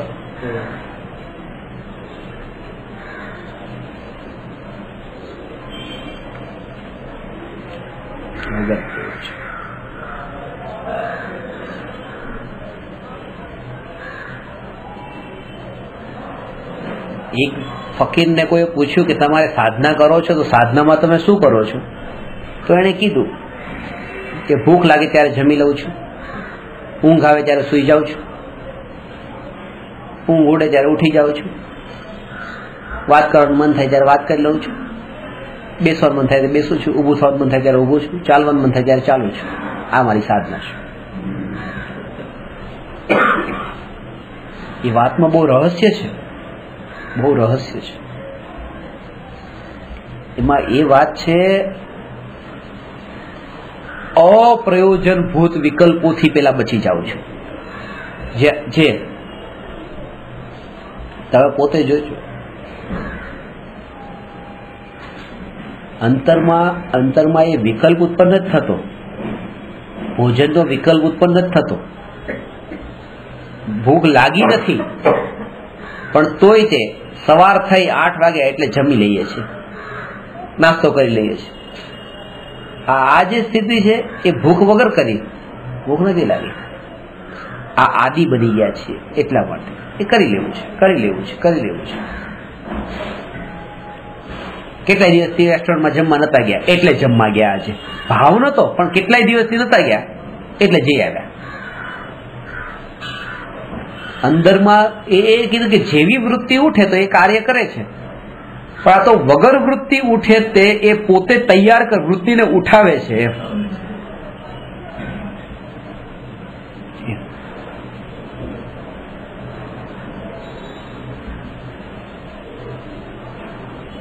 એ પોતે વિકલ્પ કરીને ભૂખ લાગી તો રોટલીની જરૂર છે, રોટલી બનાવીને ખાઈ લીધી. પણ અનંતાનુબંધી વિકલ્પ એને કે શિયાળો છે થોડા લાડુ બનાવી દો, ચલો થોડા લાડુ બનાવે છે કામમાં આવશે, શરીર માટે સારા રહેશે, આમ રહેશે. આ બધા અનંતાનુબંધીને પોષ્યા છે. આ અનંતાનુબંધી પોષ્યું છે. આવા જીવને સમ્યક દર્શન દૂર છે. એક મનુષ્ય ભવની પળ એને આ બધા માટે વેડફવાનો ટાઈમ ક્યાં છે કે લાવું આજે નહીં તો 12 મહિના કંઈક ને કંઈક રહેશે કે ચલો શિયાળો છે તો શિયાળાના અંદર હું આવી રીતે બસ આવા લાડુ અડદિયાના બનાવું તો સારા રહેશે, શરીર માટે સારા રહેશે. અને ચોમાસામાં વરસાદ આવે છે, ગરમ ગરમ ભજીયા હશે તો સારા રહેશે આમ. અને આમ ઉનાળામાં કઈ શિકંજી પીવું કે આમ કરું કઈ ને કઈ બસ કરવું હોય તો બધી રીતે બહાના શોધીને કરશે. એનો એન્ડ નથી. એટલે બસ અપ્રયોજનભૂતમાં નથી પડતા. અને આ શરીરની આસક્તિ બતાવે છે કે આ શરીરને થોડું વધારે આમ હાડકા મજબૂત રાખવા માટે, મસલ્સ રાખવા માટે, આમ એ બધું રાખવાનો જે ભાવ છે ને જ્ઞાનીને આવું બધું નથી. અને અજ્ઞાની આમાં અટક્યો છે.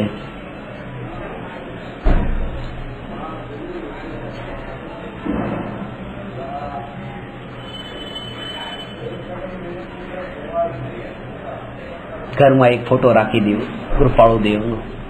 જયારે શિયાળામાં અડદિયા લાડવા બનાવવાનો ભાવ આવે ને ત્યારે એક ફોટો જોઈ લેવો. સાધક જીવ આ હોય, આ ન હોય, તરત જ ભેદ જ્ઞાન ત્યાં કરી દેવું. તો છૂટે ને કે જો તો સાધક જીવ આ.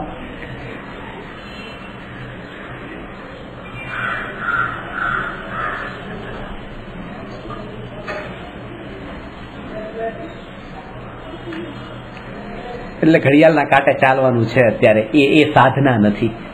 ઘડિયાળના કાંઠે ચાલે છે અત્યારે. ઘડિયાળના કાંઠે 12 વાગે જમવાનું જોઈએ, 5 વાગે જમવાનું જોઈએ, એને સવારે 7 વાગે નાસ્તો જોઈએ. આ ઘડિયાળના કાંઠે ભૂખ નથી લાગી પણ જોઈએ. આપણે એક વાત બતાવી તમને, 12 વાગે જમવાનું જોઈએ. હવે 11 વાગ્યા છે, ખરેખર 11 વાગ્યા છે અને કોઈ ઘડિયાળમાં 12:15 કરી દીધા અને આંખ ખુલી, અરે 12 થઈ ગયા, જમવાનું કાઢ્યું, ભાગ્યા તો 11 જ છે. એને ભૂખના માટે નથી જમવું, એ આદત પડી ગઈ છે. આ ટાઈમના કારણે જમવું આ ભાવ.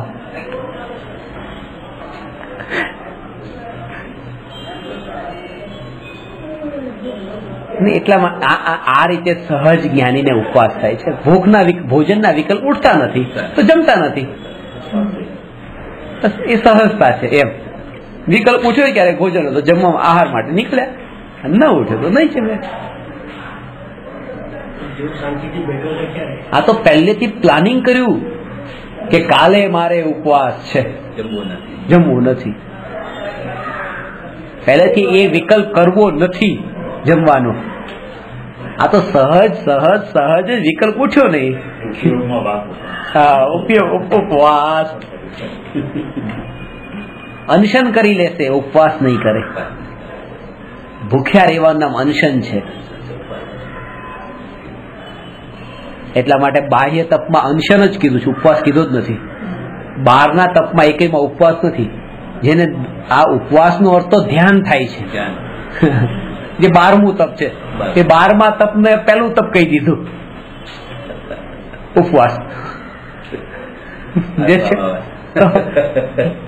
એ 12મું તપ છે. એટલે કેટલું મોટું ડિફરન્સ છે કે પહેલા તપમાં 12મા તપ વચ્ચે અને પહેલું તપ કહ્યું પહેલા તો. અને એ ઉપવાસ જો પહેલા નંબર તો પછી એના ઉપરનું બીજું ત્રીજું ચોથું એ તો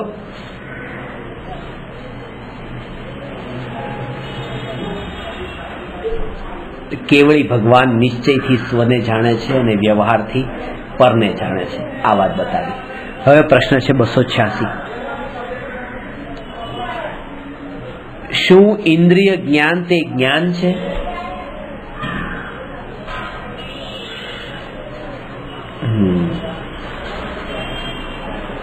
ઇન્દ્રિય જ્ઞાન તે જ્ઞાન છે, આ પ્રશ્ન છે. એક પુસ્તક પણ છે, ઇન્દ્રિય જ્ઞાન જ્ઞાન નથી.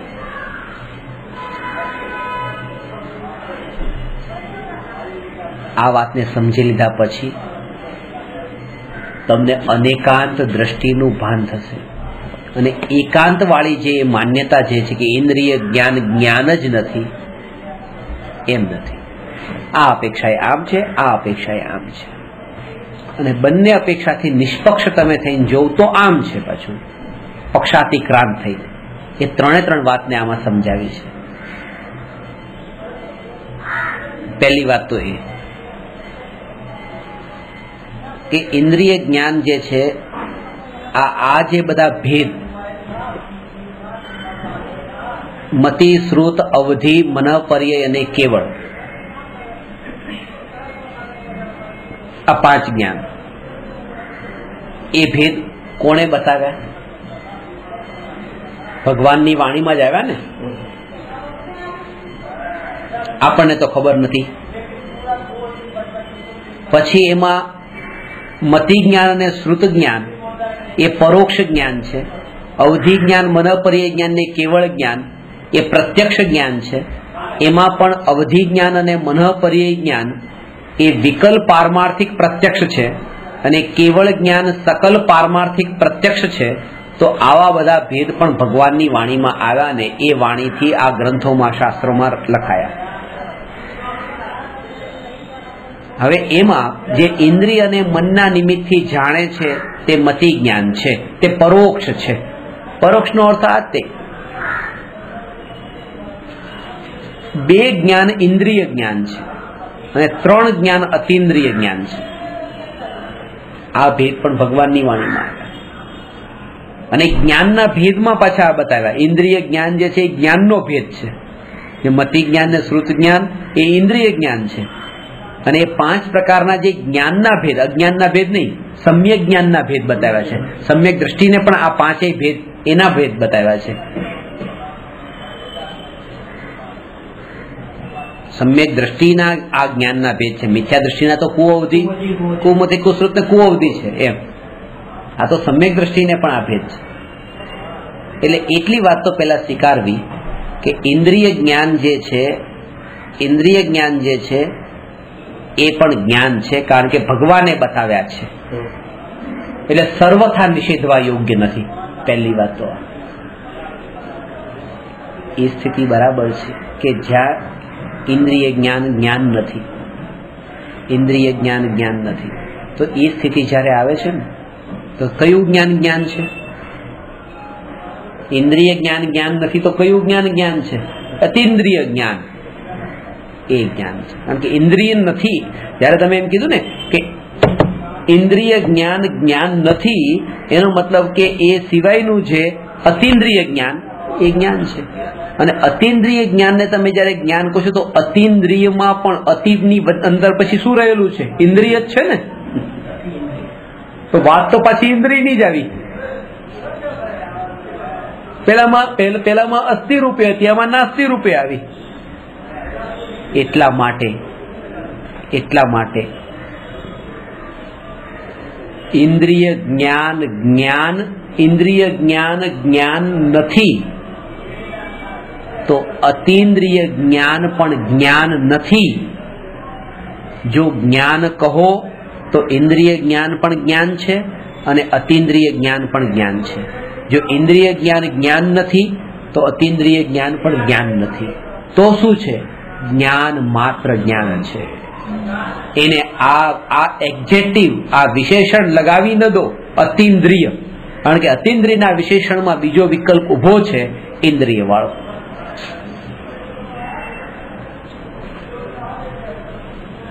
અને આ વાતને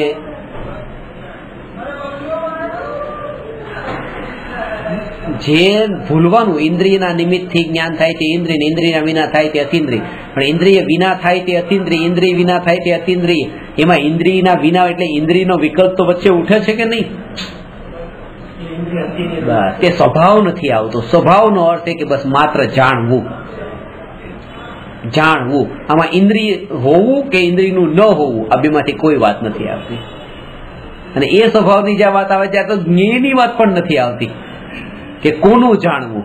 તો પછી કોના નિમિત્તે જાણવું એ વાત ક્યાંથી આવે? કે કોના નિમિત્તે ન જાણવું એ વાત પણ કેવી રીતે આવે? જ્ઞેય એટલે 3 વાત થઈ ને. આ જાણનાર, જેના નિમિત્તે જાણે છે આ ઇન્દ્રિય, અને જેને જાણે છે તે જ્ઞેય. તો જાણનાર જેના નિમિત્તે જાણે તે ઇન્દ્રિય, અને ઇન્દ્રિયના નિમિત્તે જ્ઞેયને જાણે છે. જાણનાર ઇન્દ્રિયના નિમિત્ત વિના જ્ઞેયને જાણે છે. જ્યારે આ જ્ઞેય સુધીને પણ લેવાનું નથી વચ્ચે, તો જેના નિમિત્તથી જાણે છે એ પણ વચ્ચે કેવી રીતે આવશે? એટલે ત્યાં એકલું માત્ર જ્ઞાન રહી જાય છે.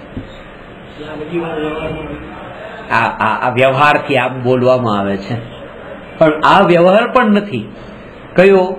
કે ઇન્દ્રિય જ્ઞાન જ્ઞાન નથી, અતિન્દ્રિય જ્ઞાન જ્ઞાન છે, એ તો વ્યવહાર પણ નથી. વ્યવહાર એનું નામ છે કે ઇન્દ્રિય જ્ઞાન જ્ઞાન છે, અતિન્દ્રિય જ્ઞાન પણ જ્ઞાન છે. બંને ભેદ છે. જ્ઞાનના આવા 2 ભેદ હોય છે. જ્ઞાન 5 પ્રકારના છે, આ વ્યવહાર છે. જ્ઞાન 5 પ્રકારના છે, વ્યવહાર છે. અને કેવળ જ્ઞાન જ જ્ઞાન છે એ વ્યવહાર, એ નિશ્ચય થોડો છે, વ્યવહાર જ છે. અને એ વ્યવહાર તો ત્યારે છે જયારે તમે 4 ને પાછા સ્વીકારતા હો, નહીં તો એ વ્યવહાર પણ નથી. આગળના ચારેયનો સ્વીકાર કરીને જો એને કહેતા હો તો વ્યવહાર છે પાછો. બધા ભેદોને માનીને એ ભેદ એક માન્યો, ખાલી એક જ ભેદને માન્યો તો વ્યવહાર પણ નથી, એ તો મિથ્યા એકાંત થઈ ગયું.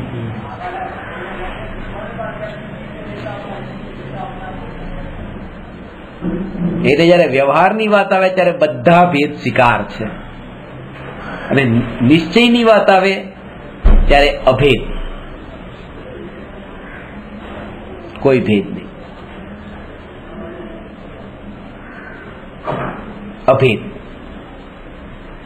અને સ્વભાવની વાત આવે ત્યારે ભેદ અને અભેદ એવા બે વિકલ્પો પણ નહીં, એનું નામ સ્વભાવ. એ ઉત્કૃષ્ટતમ છે. સમજાયું?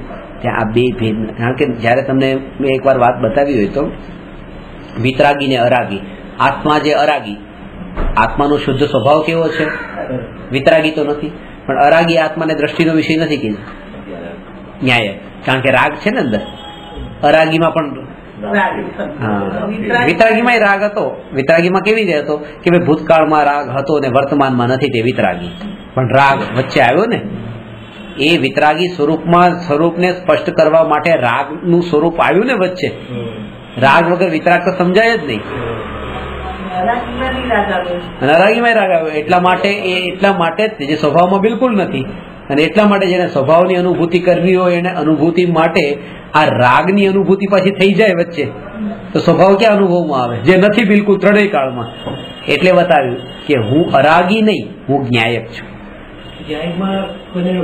બંનેનો ભેદ નથી. બસ રાગ વાળો છું એ તો નથી, રાગ વિનાનો છું એ પણ નથી. બસ આનું નામ સ્વભાવ.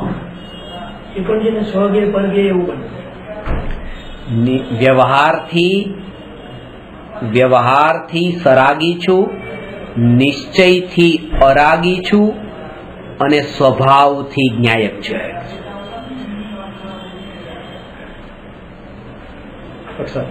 પક્ષાતિક વાત. ત્યાં બે વિકલ્પ ન રહ્યા. એ સ્થિતિની વાત આ સત્ય છે.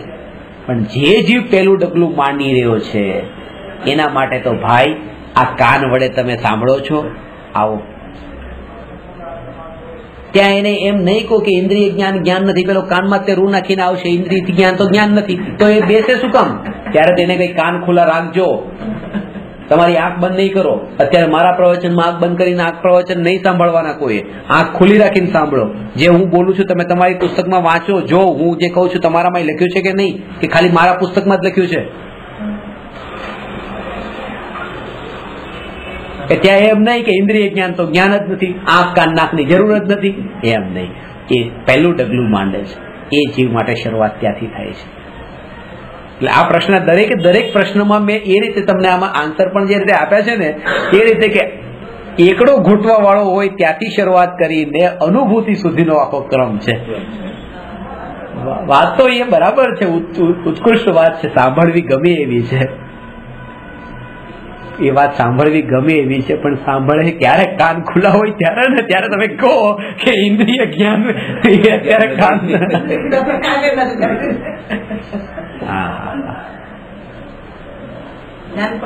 એ વાત સારી લાગશે કે પછી તમે એમ કહો કે એ જ્ઞાનની પર્યાયની વર્તમાન ઉપાદાનગત યોગ્યતા જ નથી, તો કાનમાં રૂ આડવું આવે જ તે, એ તો નિમિત્ત એવું મળી જ જાય.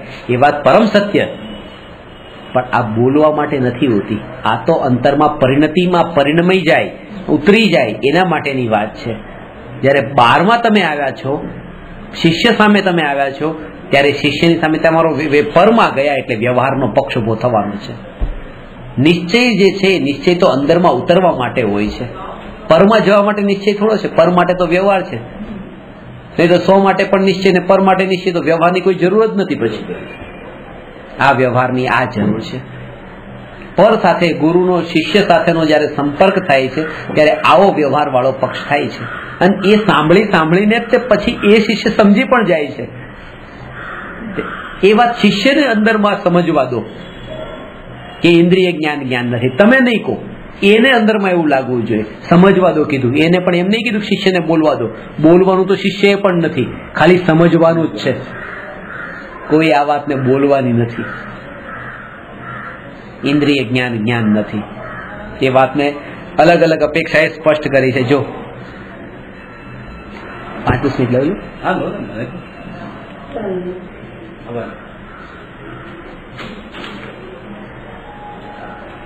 પાંચ ઇન્દ્રિય તથા મનને એક શબ્દમાં ઇન્દ્રિય કહે છે. ગઈકાલે વાત આવી હતી ભાવેન્દ્રિય, દ્રવેન્દ્રિય, ભાવેન્દ્રિય વિશે. એટલે સમયસાની 31મી એ ભાવેન્દ્રિયનો મતલબ ખાલી 5 ઇન્દ્રિય, દ્રવ્યેન્દ્રિયનો મતલબ 5 ઇન્દ્રિય નથી.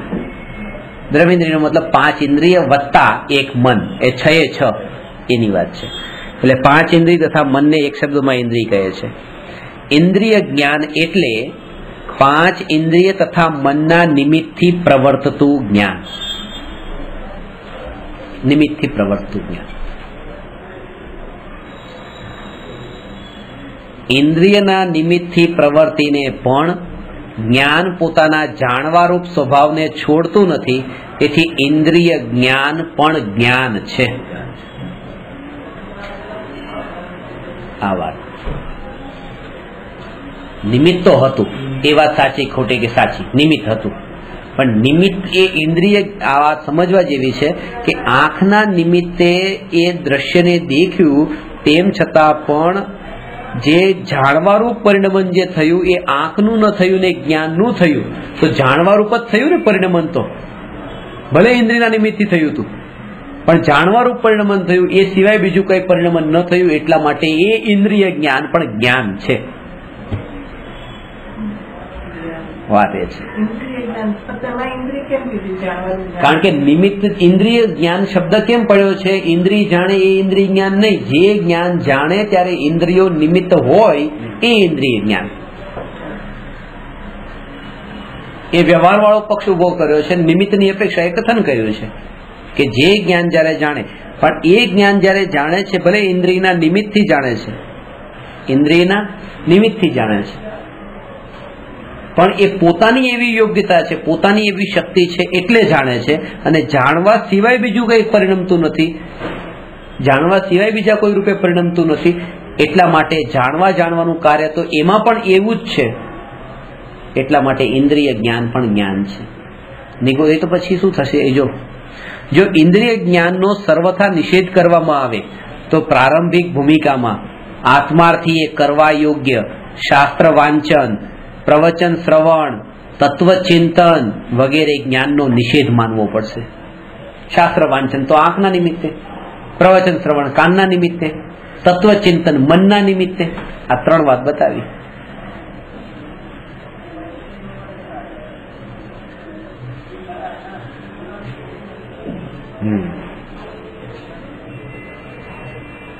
આ જે છે ને ચક્ષુ ઇન્દ્રિય અને કર્ણ ઇન્દ્રિય, આ 2 ઇન્દ્રિયની આત્મ સાધના માટે બહુ મહત્વની ભૂમિકા છે. બાકી 3 ઇન્દ્રિયોમાં એવું નથી. શાસ્ત્ર વાંચવા માટે આંખ અને પ્રવચન સાંભળવા માટે કાન, સૂંઘવાનું, ચાખવાનું અને સ્પર્શવાનું એટલી જરૂર નથી. એટલી જરૂર નથી. એ કંઈક ને કંઈક કોઈ અપેક્ષા એ બનતી હોય છે. એમ કે અત્યારે સાંભળવા માટે બેઠા પડે એટલે પંખો ચાલુ ન, ગરમી થતી હોય, પરસેવે થતા હોય તો તમે સાંભળવા નહીં બેસો. અને ભૂખ્યું પેટ છે ને વારંવાર ખાવા પેટ તરફ જાય તો એની જરૂર છે. અને વાત આવતી હોય, બારણું ખુલ્લું હોય તો એ સાંભળવામાં આવે. એટલે આ બધું છે, પણ મુખ્યતા જે છે આ ચક્ષુ અને આંખ અને કાન. એમાં પણ કાનની વિશેષ મુખ્યતા છે. કારણ કે એટલા માટે તે શ્રુત જ્ઞાન કહ્યું છે. શ્રુત એ શ્રુતની મહિમા. એટલે દિવાળી પાસે કહ્યું હતું ને કે આંખ જે છે આંખની તો મર્યાદા છે. કે જે આ વિષયોને સ્પર્શવા માટે થઈને જેમ ચામડી એને સ્પર્શે ઠંડા પાણીને તો જ જ્ઞાન થાય છે, ને તો જ્ઞાન થતું નથી. આ વ્યવહાર વાળી વાત કરું છું. પછી એવી રીતે જે મીઠું છે જીભ પર મૂકે તો જ જ્ઞાન થાય છે. ટચિંગ કમ્પલસરી છે. એવી રીતે પરફ્યુમ પણ એવી રીતે નાક સુધી એવી રીતે અંદર એના પરમાણુ તો એને જ્ઞાન થાય છે. પણ દ્રશ્ય છે એ દ્રશ્ય તો દૂર છે. ચાંદો તો આટલો દૂર છે, આંખે ચાંદા પાસે જવું ન પડ્યું, ચાંદાએ આંખ પાસે આવવું ન પડ્યું.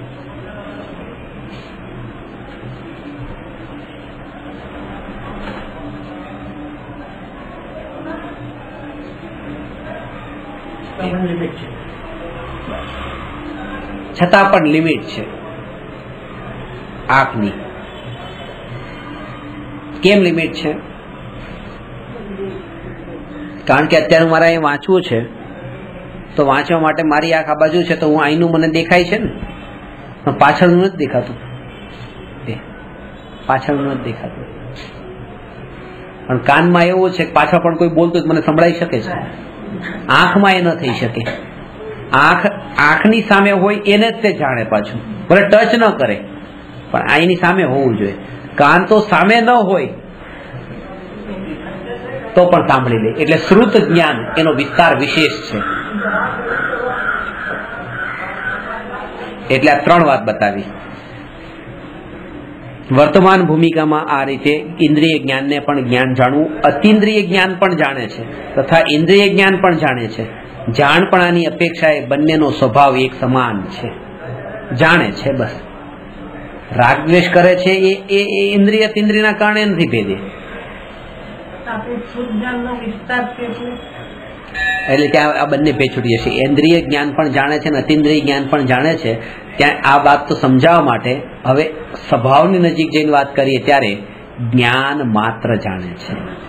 જયારે જાણવાની જ વાત કરીએ ત્યારે આ બંને ભેદ પણ છૂટી ગયા. ઇન્દ્રિય જ્ઞાન પણ જાણે છે અને અતિન્દ્રિય જ્ઞાન પણ જાણે છે. ભેદની જરૂર શું રહી?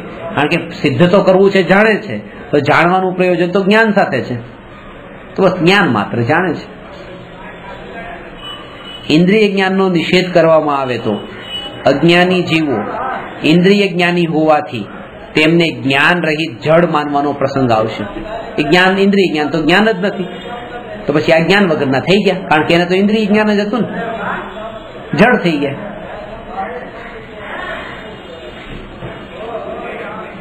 ઇન્દ્રિય જ્ઞાનમાં ઇન્દ્રિયોનું નિમિત્તપણું હોવાથી આત્માર્થીનું સાધ્ય ભગવાન આત્મા ઇન્દ્રિય જ્ઞાન વડે જણાતો નથી. તેથી આત્માનુભૂતિના ઈચ્છુક સાધકે ઇન્દ્રિય જ્ઞાનમાં ન સંતોષાઈને અતિન્દ્રિય જ્ઞાન શુદ્ધ જ્ઞાનને દ્રષ્ટિમાં લેવું જોઈએ. એટલા માટે કહ્યું કે ઇન્દ્રિય જ્ઞાન જ્ઞાન નથી.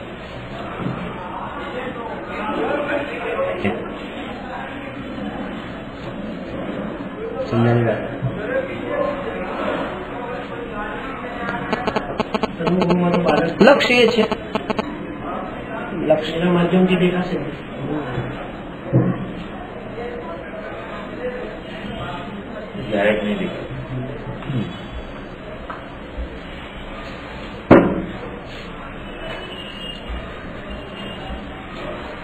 એક વ્યક્તિનું લક્ષ્ય કેમ એને મર્સિડીઝ ગાડી ખરીદવી છે, ખરીદી છે. કોઈ કીધું પછી ખરીદતા કેમ નથી? કે પૈસા નથી. પૈસા નથી એમ કીધું તરત જ આ બીજા દિવસે ટિફિન લઈને ગયો કે લો ખાઈ લો. કે શું કામ ટિફિન લઈને આવ્યા? કે તમારી પાસે પૈસા નથી ને એટલે. અરે ભાઈ પૈસા નથી, મર્સિડીઝ માટે પૈસા નથી, ખાવાના પૈસા નથી એવું ક્યાં છે? બે વાતમાં સમજજો કે ભાઈ તારે જે લક્ષ્યની પ્રાપ્તિ કરવી છે ને એ લક્ષ્ય એ તને આના એટલું તારી પાસે અત્યારે નથી. અને જે પૈસા છે નહીં એમ નહીં, પૈસા તો છે પણ એનાથી પેલું કામ થવાનું નથી, ગાડી ખરીદવાનું કામ. તો આની પાસે ઇન્દ્રિય જ્ઞાન તો છે, જ્ઞાન વગરનું ક્યાં છે, પણ એ ઇન્દ્રિય જ્ઞાનથી પેલું જે ઊંચું કામ આત્માને ઓળખવાનું એ થવાનું નથી. અને એ અપેક્ષા એમ કહેવામાં આવે કે આની પાસે ક્યાં પૈસા નથી, એમ એ અપેક્ષા એમ કહેવામાં આવે કે ઇન્દ્રિય જ્ઞાની જે છે આ ઇન્દ્રિય એ જ્ઞાની નથી. પણ એની પાસે એ જે કઈ પણ લિમિટેડ પણ જે જાણે એટલું તો છે જ તે પાછું. એનો પણ નિષેધ કેવી રીતે કરાય? હા, એના જેવું કામ થઈ ગયું. પેલો કે ગાડી ખરીદવાના પૈસા નથી, ટિફિન લઈને પહોંચી ગયા, લે ભાઈ એને સર્વથા નિષેધ કરી નાખ્યો કે આત્માને જાણવા યોગ્ય એવું જે અતિન્દ્રિય જ્ઞાન હજુ પ્રગટ્યું નથી. પણ ઇન્દ્રિય જ્ઞાન જે હતું એનો નિષેધ ન કરે. જ્યારે પરજ્ઞેયોનો રસ ટળે છે ત્યારે પરજ્ઞેયોને જાણવામાં નિમિત્તભૂત ઇન્દ્રિયોનો પણ રસ ટળે છે. હવે આ દશા જેમ જેમ ઉપર આવતી ગઈ, હવે બરાબર કે હવે પરજ્ઞેયોનો રસ છૂટતો ગયો, વિષયમાં સુખ બુદ્ધિ છૂટતી ગઈ, તો હવે આવું બોલી પણ શકે ધીરે ધીરે કે હજી હવે ઠંડુ એને કે ગરમનો ભેદ હવે રહ્યો નથી, મીઠું ખાટું કડવું આવા ભેદમાં હવે કઈ અટકતો નથી. એ હવે કોઈ પણ દ્રશ્યમાં લાલ પીળા વાદળીમાં અને સફેદ કાળામાં પણ ભેદમાં હવે અટકતો નથી. આવી સ્થિતિ હવે એની આવતી ગઈ. આ વિષયો, ઇન્દ્રિયોના વિષયોમાં હવે સુખ બુદ્ધિ ટળતી ગઈ, તો હવે ઇન્દ્રિયોમાં પણ રસ ન રહ્યો. એટલે પરજ્ઞેયોનો રસ ટળે છે, ત્યારે પરજ્ઞેયોને જાણવામાં નિમિત્તભૂત ઇન્દ્રિયોનો પણ રસ ટળે છે. હવે બરાબર કે એને ગાડી લેવામાં રસ નથી, તો એને પૈસામાં રસ નથી. હવે એને આ એ જ મૂળ કારણ છે કે ગાડીમાં રસ હોય તો પૈસામાં રસ થાય છે.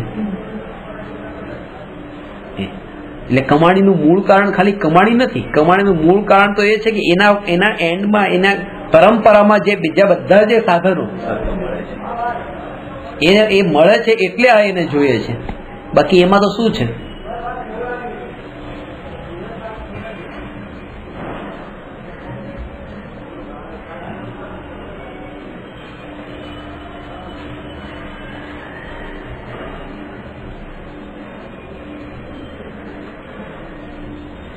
સુખ બુદ્ધિ છે ને, એ પૂરી સુખ બુદ્ધિ એમાં એટલી સ્થાપિત થઈ ગઈ છે.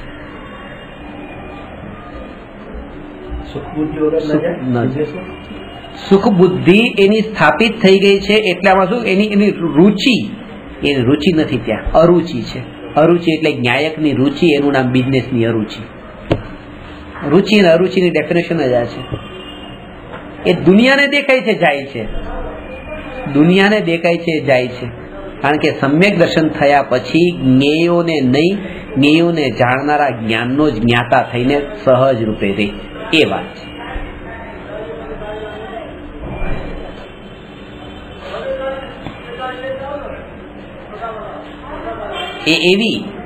એવા બહારથી હું આવું, કપડા પરસેવો થઈ ગયા છે. હવે મેં એક પરસેવો વાળા કપડા હતા, એ તમને આપેલો ને, આ મૂકો ને તમે ત્યાં ખેતી પર મૂકી દો, તમે મૂકી દીધા.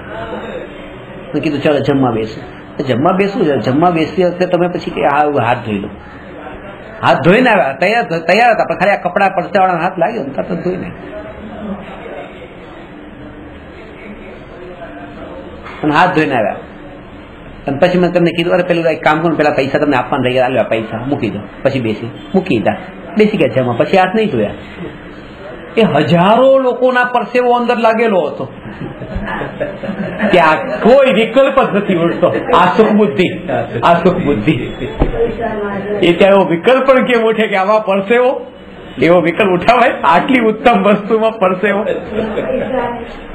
હજારો લોકોના હાથનો મેલ ખાઈને માંસાહારીઓના હાથ લાગીને બધું હતા, પણ ત્યાં હાથ ધોવાનો વિકલ્પ ન ઉઠ્યો. સમજાયું ને?